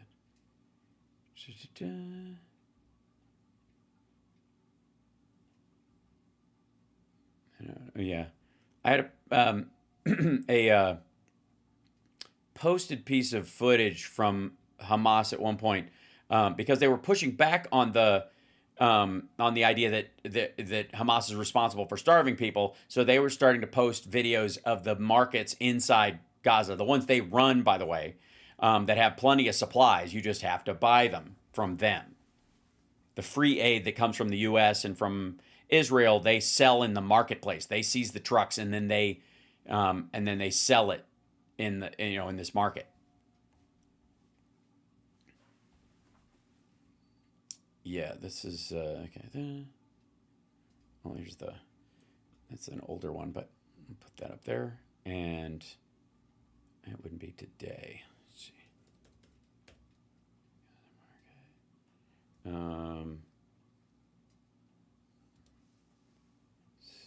I'm going to try and find this by the time. Let's see, this month at this.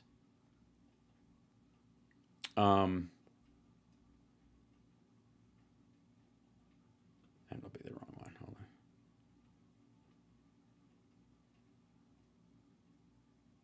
on. This is 4 weeks ago. I want to make sure this is. Yeah, this is. I think this is the one they're talking about.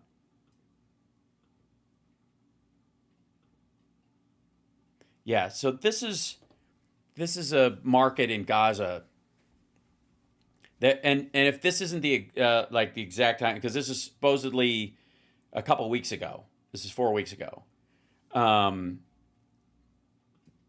That they posted this, the goods for sale in Gaza, food wise, and what they do is they get stuff from the aid trucks and other sources. Some of it, tunneled in via Egypt or whatever, but also mostly stuff claimed there, and then they just resell it in the market. And so the idea was that Hamas was posting these videos of the markets going, the world is lying, our people are not starving, Hamas did this, and we're great, and we did it great. And every time people were telling, the world that, that Hamas is stealing the aid, they're like, we're selling the aid, and we're doing it to help, whatever. So they pushed back. So Hamas was so offended by people thinking that the Palestinians didn't have enough food and that they were starving. And they were like, we got plenty of food. We don't need you fuckers. So they started posting videos like this. I actually think ego is more important than anything else. Alexa, I completely agree. I mean, I think you've heard me talk about like school shooters and mass shooters and even that dickhead who shot that couple in front of the Israeli museum. Let me tell you something. None of those fuckers care about the cause that they purport to care about. Whether it was the Unabomber, any of these fuckers. It's about them. It's about their right to live. Their ideas are more important than your beating heart. That's it. That's the ego. That's the ego.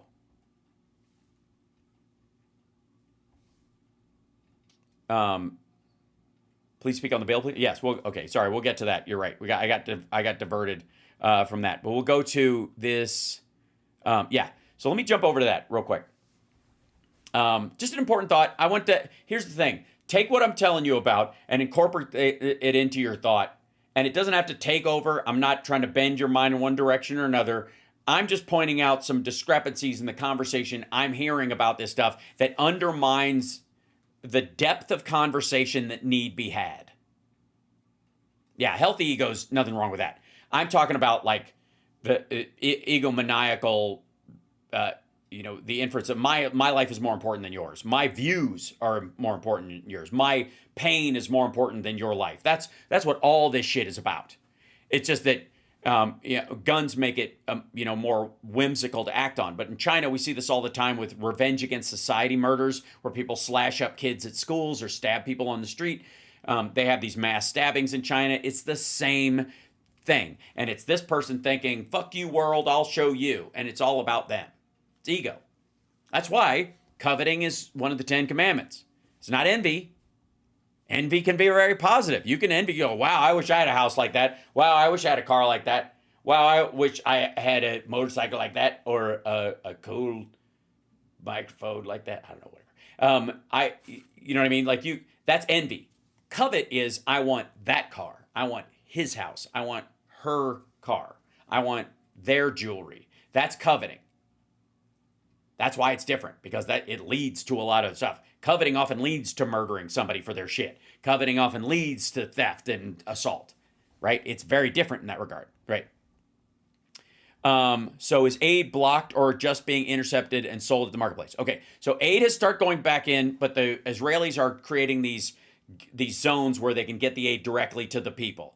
I got news for you. It's still going to get stolen because these people are going to walk away, and then the Hamas guys are going to meet them around the corner and threaten them and take the shit from them. That's more than likely. They're trying to give it out in little doles so that it would be too complicated to get it from everybody. But anybody with a card's fucked. So the aid was stopped for a time. But what they don't tell you was there was enough aid up to that point to get to July. They're always ahead of it. And they paused it during this time because, Hamas was stealing it. And they're trying to find a better way to get it to the actual people because they were selling it in a marketplace inside there. So, and again, what would you do in that circumstance? Would you go, well, fuck it. That's the inside of their thing. They voted Hamas in. If Hamas sells it, back to them, I can't tell you. I just dumped the aid in there. It's not my fault if they starve some kids for lulz and clicks. What do you do? What would you do? Right? Bullshit, you see the cages. Those were chain link lanes to get the people organized into areas. They weren't caged. They had to enter through a lane to get stuff and get out. I mean, it's how do you create a queue in a situation like that? And again, what's the alternative? Just dump the shit and go, hey, if Hamas... Look, if these people are fine with Hamas selling their shit back to them, what's no business if they... And again, Hamas starves and kills people on purpose and then holds up dead kids and goes, this kid was shot. This kid was starved. And they did it. There was a kid with cerebral palsy in one of the hospitals that they had... that to get to the weight they'd been at right after October 7th, they would have had to have been starving for weeks before then. And when they were brought into the hospital, and they just went look what's happening now. And it was obviously something that had been going on for a long time. Even if and we don't even know because nobody can check if that kid was actually from then, right? That's the problem, right? You give them a cooked meal like Hurricane, right? So the point I'm trying to make is the primary conversation I would like people to factor in. And I'm asking you to divine for yourself what you think a solution would be, not just the best target of blame. And in these circumstances, what solution would you come up with for this particular instance? This is like when Chink's nephew was saying, the Houthis taking people prisoner. What would you do if you saw a genocide? Well, I wouldn't take Chinese soldiers hostage. Or not even soldiers, sailors. Civilians. I would not take Chinese civilians on a boat that was chartered from Russia to China hostage. I wouldn't do that. I wouldn't think that would help. I wouldn't even think that would be, that's if you don't stop fucking around, I'm going to punch this guy you don't even know. It's bizarre. I would not do that. Even if you did something, it wouldn't be that. Right? So the point I'm trying to make is if the UN says it's a flag of a real state, they're arguing the state already exists, which would be Gaza territories in the West Bank. Secondly, if Hamas is the elected government, calling them a terrorist organization is underselling what they actually did. The people of Gaza elected them, and then they watched as they threw the other party members from the other competing party off a fucking roof, and that was the last election they had. And then the Hamas fighters, therefore, are the army of Gaza. They are an actual army, just because they trained in uniform and they attacked in civies. Writing it off as terrorism, I think, waters it down with, the fucking Middle East, right? And it kicks in all kinds of people's soft racism of low expectations to straight up just hating Muslims in general, or this idea that it's always going to be bad because religion, right? It allows this part of your brain to just write it off. But if it's state against state and it's army against army, it's a lot easier to digest and start working towards, right? And then you're negotiating on a more level playing field in your head, at least. So anyways, I'm throwing that out there, right? Biden publicly stated you cannot trust Netanyahu. Republicans and MAGA say in public Nettie is great. Yes, I agree. Why did China drop ship food? Because they, you mean in Israel? Because the same reason everybody else in the UN did. We coordinated it. Your take on the elections is pretty simplistic. Sorry, are they not the government, the elected government? Of course they are. Did they not kill the Fatah members in large part after they won the election? Of course they did. After that, it's academic. You tend to, it's when you talk about human lives or votes, that's gravity. That's physics. Yeah. They were elected 20 years ago, dude. Yes, and they've been in ever since. That's right, in 2005. That's exactly when I said. Ever since then, I would say prior to when they got elected, the two-state solution was a more even-keeled idea that there may be diverse populations in either place as long as they, view themselves as Palestinian, which a lot of Jews did, because that's what the Romans named that area. But after 2005, it was Palestine will not include any Jews. Israel has never said Israel will not include any Arabs. They get to serve in they get to vote. They get to be part of the electorate. Right? That's different. That's a distinction. And either that distinction means something to you or it doesn't. That's up to you. So, yeah, there you go. Hamas is MAGA. I don't know. That's an oversimplification. But I hear what you're saying. All right. So, anyways, what it is that they're religiously conservative, belligerent, egomaniac assholes. Sure, go with that. I know what the 1995 two-station solution is. Right. Well, that's the idea. It's different than after 2005. Yeah. Alien Fields likes to throw around the clown thing because he thinks that, just so you know, he thinks that undermines your argument and dismisses everything you have to say or your empathy or caring for the circumstance or your actual attention to that with a simple emoji. And it's just, it's fantastic work. And I'm sure it's doing great work all over the internet. But I want to thank the trolls that are here because you help us in the algorithm in a way that nobody else can. Now, back to why I guess Kevin O'Leary is on Alex Jones's show in this? Talking about the big, beautiful bill. This is Trump's bill. And I only got a little bit of time left, but we'll cover this. This is apparently people are getting a chance to start reading this piece of shit, and they're going. A lot of them are like, "Whoa! What's up with this?" Thank you, Dr. Kev's gal. Thank you so much. My husband even got worried about how much flab I've been losing. He even asked if I was following some secret diet, but it's just. Let this soft mineral melt in your mouth to reverse prostate growth and never need a urologist again. Did you?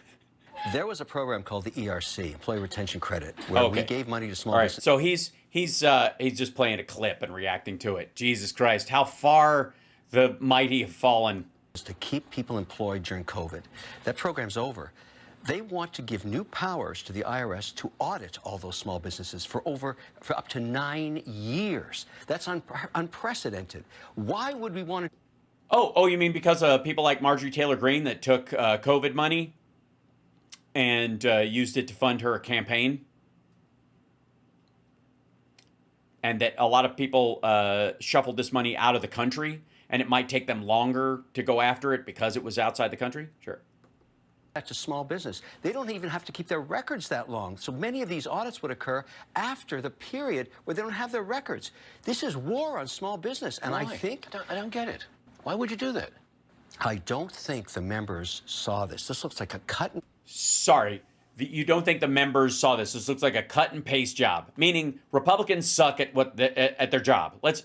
Again, the Republican motto is, government can't do anything right, elect me and I'll prove it. And this is another great example. And this is his excuse for them. I don't even think they read it. They just cut and pasted it from something else. Well, how did they know what they were fucking cutting and pasting? Paste paragraph. I just noticed it this morning. And I read it and said, this can't be right. Why would they do this?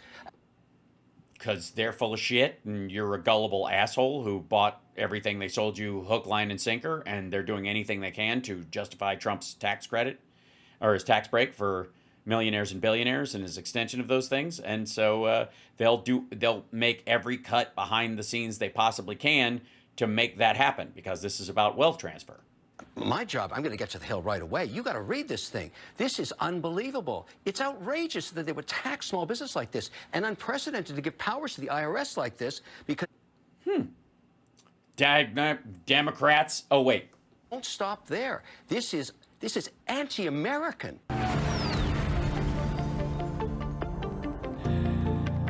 It's weird that Trump gets in and it just takes him that long to catch up, does it? Just, I guess. So I guess Kevin O'Leary that's his way of apologizing to all of us. When news like this comes out, it's not news. It's it's business opinion. It's important to not rush and get mad at Trump. Why? So he can get away with it while you cool your fucking heels, you toady dickhead? Because he's the one that wants to get rid of the 87,000 IRS agents hired to go after blue-collar workers that Biden hired, and they've already gotten rid of a bunch of them, like 20,000. No. And those 87,000 weren't to go after middle class people at all. They were for like big white collar criminals, because they were like, they're fighting against these like multi-billion-dollar companies that have an array of lawyers and accountants and stuff, and you need agents, somewhere that can marshal like a team together to parse through all the documents and go through all this kind of shit. That's why he's getting rid of it. You think he gives he just told you. He just fucking told you. Trump got rid of the 87,000 because those were the guys who would go after hidden money overseas and shit in the Caymans and the Bank of Cyprus and all that kind of stuff. And he's keeping the people to go after the middle class. That's why it's in that bill. He's the one that actually got him to introduce the bills now, the new big, beautiful bill to get rid of tax on tips and cut taxes on working class people. What do you think the numbers are going to be on the tax on tip thing? What do you think? People who already weren't paying tax anyways because they don't make enough? It's classic populist policies, even raising taxes on wealthy people. Mm-hmm. This is not Republican policy stuff. This is populist, working class 101. Mm-hmm. But inserted in the bill, and now we're finding more bad stuff. Inserted in the bill by Democrats, obviously. Democrats, were they just sneaking in there at night? Jasmine Crockett's coming in there, doing a little fucking... She's getting into their Google Docs, start just putting in little snippets. And since they don't read this shit, and they're never gonna read this shit, they don't realize it. They already passed the fucking thing in the House to the Senate. The Senate's gonna read it. The big, beautiful bill that we just saw first time yesterday. Mm-hmm. After the vote. After the vote. You're not gonna throw that in? You're not gonna throw in that you saw it for the first time yesterday after the vote? In the committees and on all the systems, the pork barrel has slipped in a very serious, draconian, IRS destruction of due process witch hunt specifically designed to target Marjorie Taylor Greene. Sorry. Blue collar and lower middle class. How? Blue collar and lower middle class aren't where the tax base comes from. He's already fucking them with the tariffs. They're already going to lose more money because of the tariffs. Which, by the way, I don't think they'll be able to write off any of the difference there the way he was able to pay off the farmers. And that's nasty. Oh, it's nasty. And what Democrats snuck that in there? Name names. Alex. You got all these fuckers on speed dial. Who was it? And that's what Democrats do. Right. That's what it was.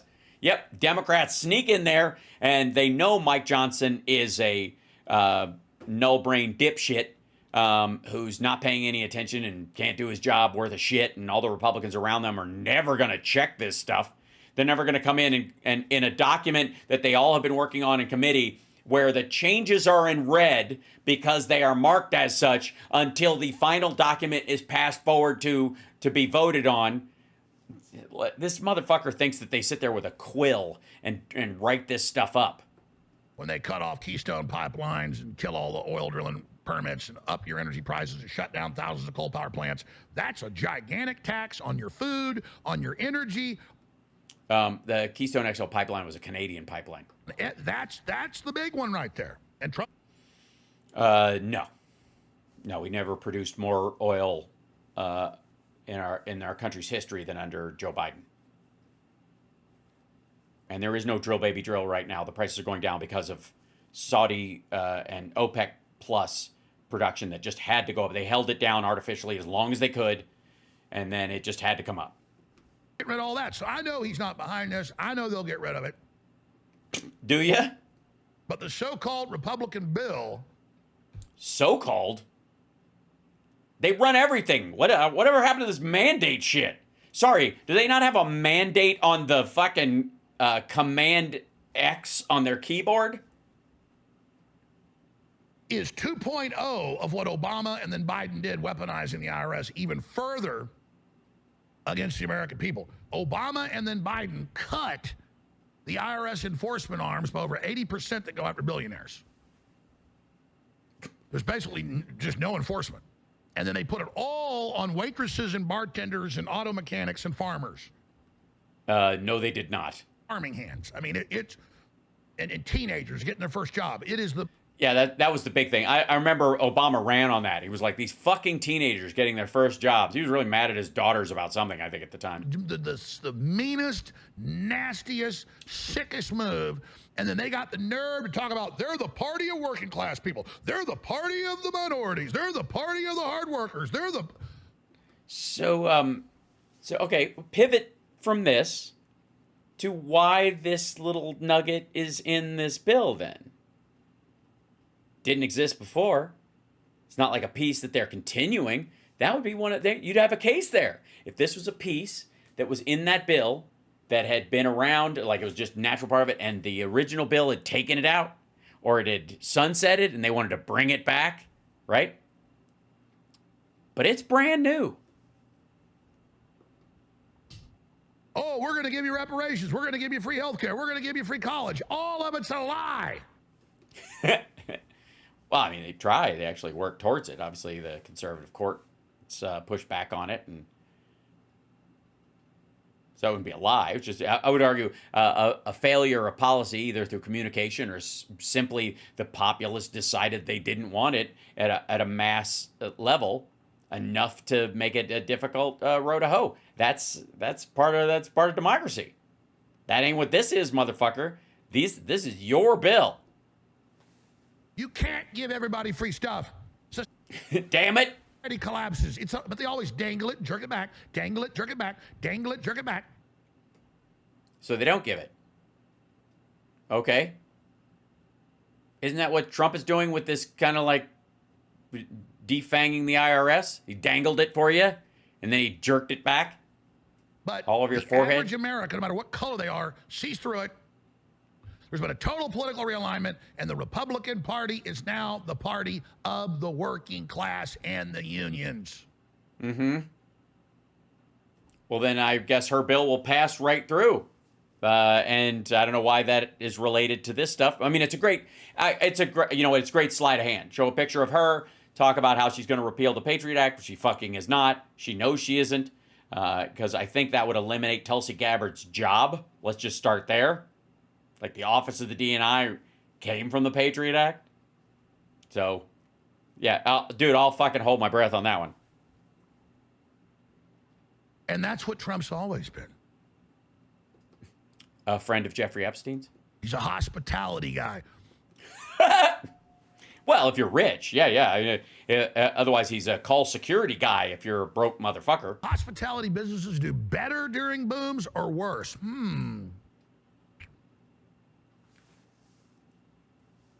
Is Trump known for taking really good care of his employees?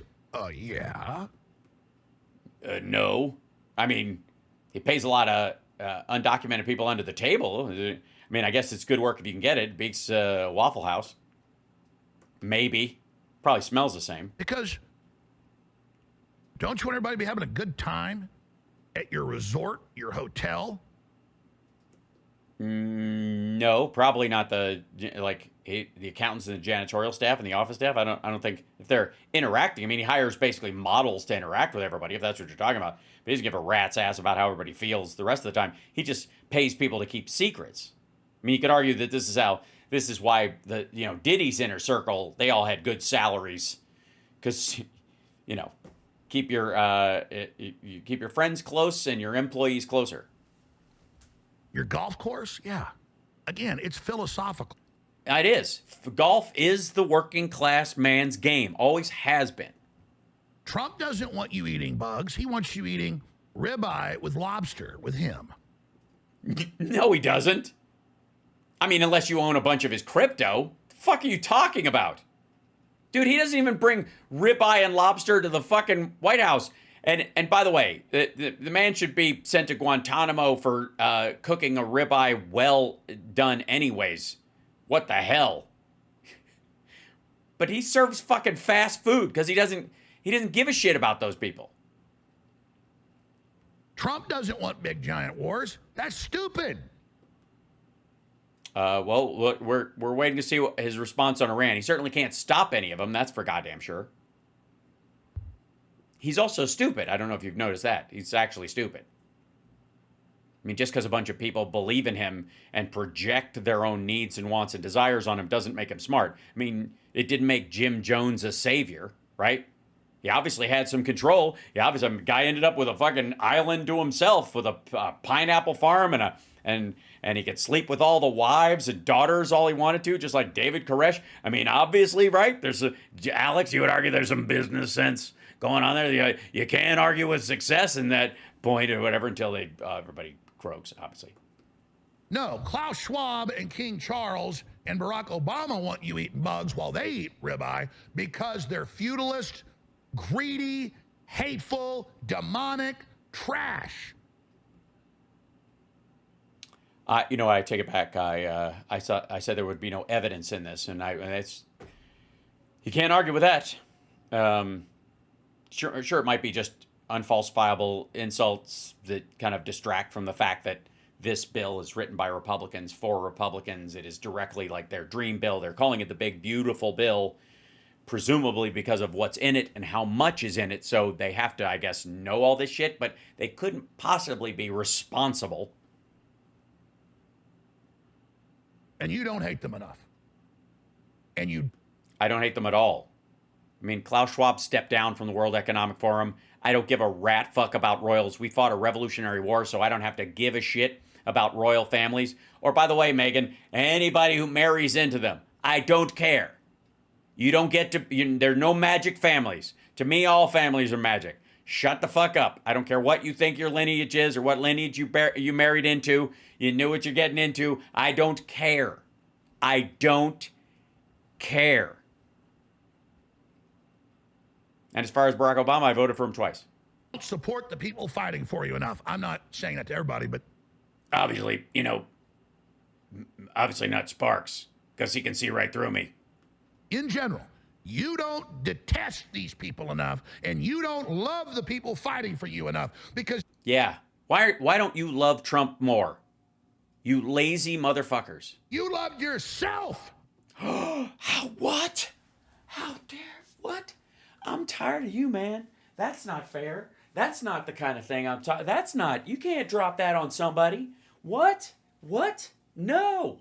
That's what you got me. Yeah, you're right. I do actually love myself more than I love any of those people because I know me personally.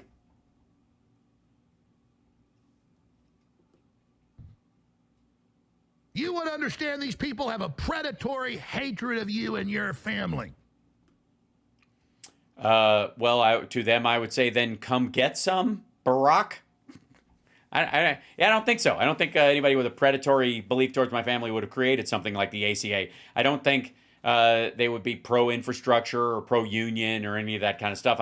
And so far as like aligning them with King Charles and Klaus Schwab, like Trump and Vance can't hang out with those fuckers enough. Just look at them. Look at him. Pooey. Who are we looking at? Look at Keir Starmer. Look at Macron. Okay. I mean, I've seen pictures of them. Look at these people. And you should just be able to tell. You look at somebody, and sure, they look like a bloated corpse that just washed up on a fucking riverbank and was dressed for its funeral, and then sat up realizing that they weren't dead. They just run out of Ozempic for a couple of weeks and forgot to take their shot and started to puff up again.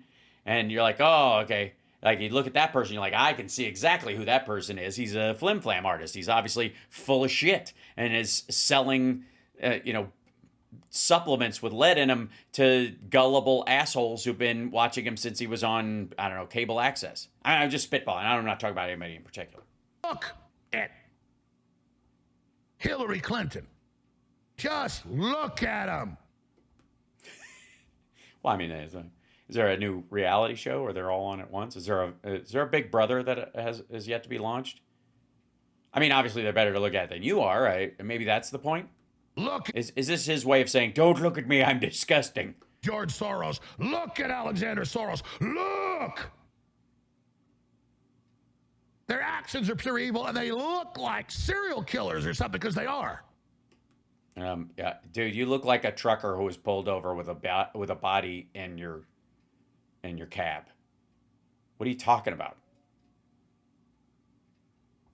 Seriously, like, there's no fucking way that there isn't a post office somewhere in this country that if Alex Jones walked in, somebody wouldn't have a. I think that's the fucking guy. Would you let Alexander? He's also younger than me. Would like to point that out. Quite a bit. Girls babysit your daughter or son? I don't know. Would you let Trump babysit yours? What are you talking about? Married to Uba Abedin, the pedo handler. Yes, this is what an old man looks like. And he's some bad hombres. El Diablo. Yes, I'm terrified. Two Jews walk into a relatively nice suite at the Hilton. Bad man right there. Your cells. No, that's an enemy. No, they don't. I don't react to an old man and his son automatically. Like my cells don't. What the fuck? Your skin crawls. No, it doesn't. And they know your skin crawls. No, they don't. I don't know why they would think that. Hate themselves and they hate you. We're back to talking about Trump again, aren't we? They're projecting their hatred of themselves onto you. Well, guess what? I love myself and I love you. Pass. Thanks very much. Bartender, can he? We got to call a cab. And Trump loves himself, and he loves you. Okay, sure. I don't think I'm his type, although who knows? With his failing eyes, I'm a little worried.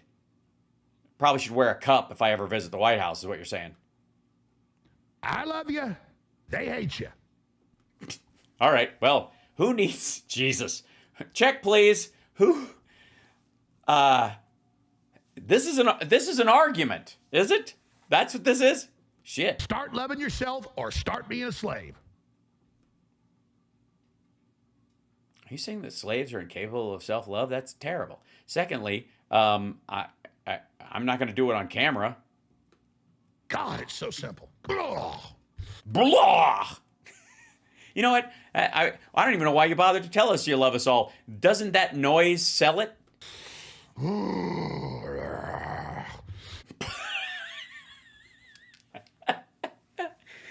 I think he doesn't have the lung capacity to yell like he used to. So he's fallen back on this like grumble growl shit. He's just like laying back. He's lounging back into his acid reflux as a, you know, it's a good, hey man, turn your weakness into a strength, I guess. Look at this. I'm not going to look at that. Go to the Kevin O'Leary clip, and I want to get into another screw job with the Republicans are trying to sneak in. Here it is. Sorry, another screw job the Republicans are trying to sneak in? What the fuck are you just telling us about George Soros for, you dipshit? There was a program called the ERC, Employee Retention Credit, where we gave money to we small saw this part businesses already. to keep people employed. He does during this a COVID. lot. That program's over. They want to we saw this. Do this. And why would because they do it won't stop the bill. It's just that has never been done before to small business. They're looking to save money. I get. That's never been done before. They're looking to save money. I get it. Exactly as I said. You're welcome. Hey, Alex, I know you got a lot of paper around there, but nobody around you actually thinks you can fucking read, right? ERC saved millions of businesses, and some people claimed it was fraudulent. Sure, there's fraud in every government program, but 95% of these businesses deserve that money and are still in business because of that money. And now somebody says, give the IRS power to go rip into them. That's not okay. Yeah, we don't need a witch hunt of working class and middle class. Then don't elect witches. I don't know what the fuck you're trying to tell you. Anna Luna is the thing to say on a Hawaiian Christmas day. That's why I said white. Look out. Anna Luna. Sorry, they said she was a witch. Now, in the bill is get rid of tax on tips and massive tax cuts for the working poor and lower middle class. The working poor don't pay taxes, by and large, at all. But I mean, they just don't. What they need are services. A lot of people I know that are, not super rich, but, make $1 million a year or so, they saw the proposal and they go, wow, we're about to pay a lot of money. I've talked to a lot of people, 4 or 5 folks I know.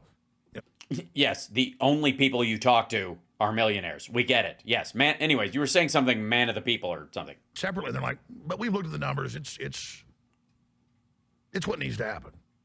Because they understand if we don't save all the working class people and we don't save the lower middle class, the whole country's going to fall apart. And people that are really successful understand their wealth is directly tied to everybody else's success. It's Kennedy's. Sure. Yeah. What raises chips? Rising tides. And that's why the globalists... Yeah, it's like a trickle. It's the other version of trickle down.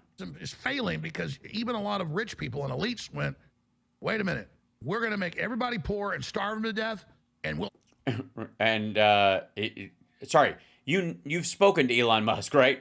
More money in our bank accounts, but it won't be able to spend it anywhere, and the whole world will be a war zone? That's not a very good business plan. Sorry, weren't you the guy who telling us that the elites were planning to depopulate the fucking planet so there'd only be a couple 100,000 of them anyways, and who gives a shit what you're selling to if you've already got everything that you need? Who gives a shit about the car market if you're uber rich and you have a helicopter and everybody lives off of you? It's futile. You're gonna eat filet mignon. We're gonna eat bugs. You know what? I don't think humanity's gonna go along with that. And guess what? You're not. It's funny.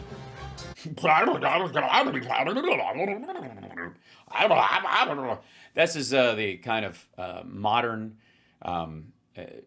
economic and philosophical depth that you will find really getting into the deep reads, the wonkiness that we've all been looking for in the dissection of the bill that the Republicans are putting together. Is like, I hate you and I love you.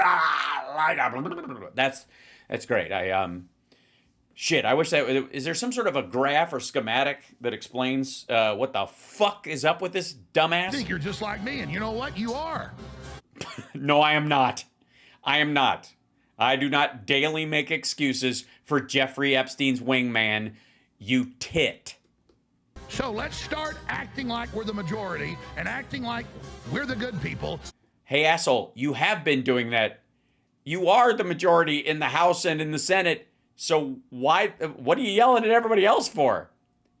That's in the bill because the Republicans want it there, you asshole. Because we are. All we got to do is stand up to these people and they will fail. That's right. All you got to do. And also buy my dick pills, which will put lead in your pencil, as they say, because there's actually lead in the dick pills, allegedly. So there you go. All right, I got to go. Jesus. Yeah, he's almost there, Kathy. They're all almost there. They get so close to it. Like, I don't know why they'd be doing this right now with Trump in charge and the Republicans control everything. Why would they be doing all this stuff we've accused Democrats of this whole time when they run everything? It couldn't possibly be that Democrats weren't doing that at all, and that all the stuff that we were bitching about was actually coming from Republicans. And, oh shit, we've dug our own hole. Good Lord. I thought we couldn't do InfoWars. Well, it's he calls it InfoWars, but it's really just the Alex Jones show now. They use the name on there or whatever, but it's all in a fucking hold, so nobody cares. Thank you so much. I will see you guys Saturday. Parting is such sweet sorrow. I've never actually taken like a chunk off like this, and it's a lot, so wish me luck. Since I make donuts here, meaning that I make money when I'm on the air, which is why I'm on the air so much, if you guys feel like helping, patreon.com/HalSparks, or the Venmo is right there if you want to buy me a cup of coffee or a tank of gas or whatever. That's a lovely thing to do. That's it. I'll see you guys on Saturday. I will post and do some stuff, just kind of checking in and a little bit of blue sky or something here and there, but I won't be doing regular streams. So love you guys. Thank you so much. While I'm gone, support Boston Brian's in Europe. There's Texas Paul, there's all of our usual friends. So I adore you guys. Take care of yourselves and take care of somebody else.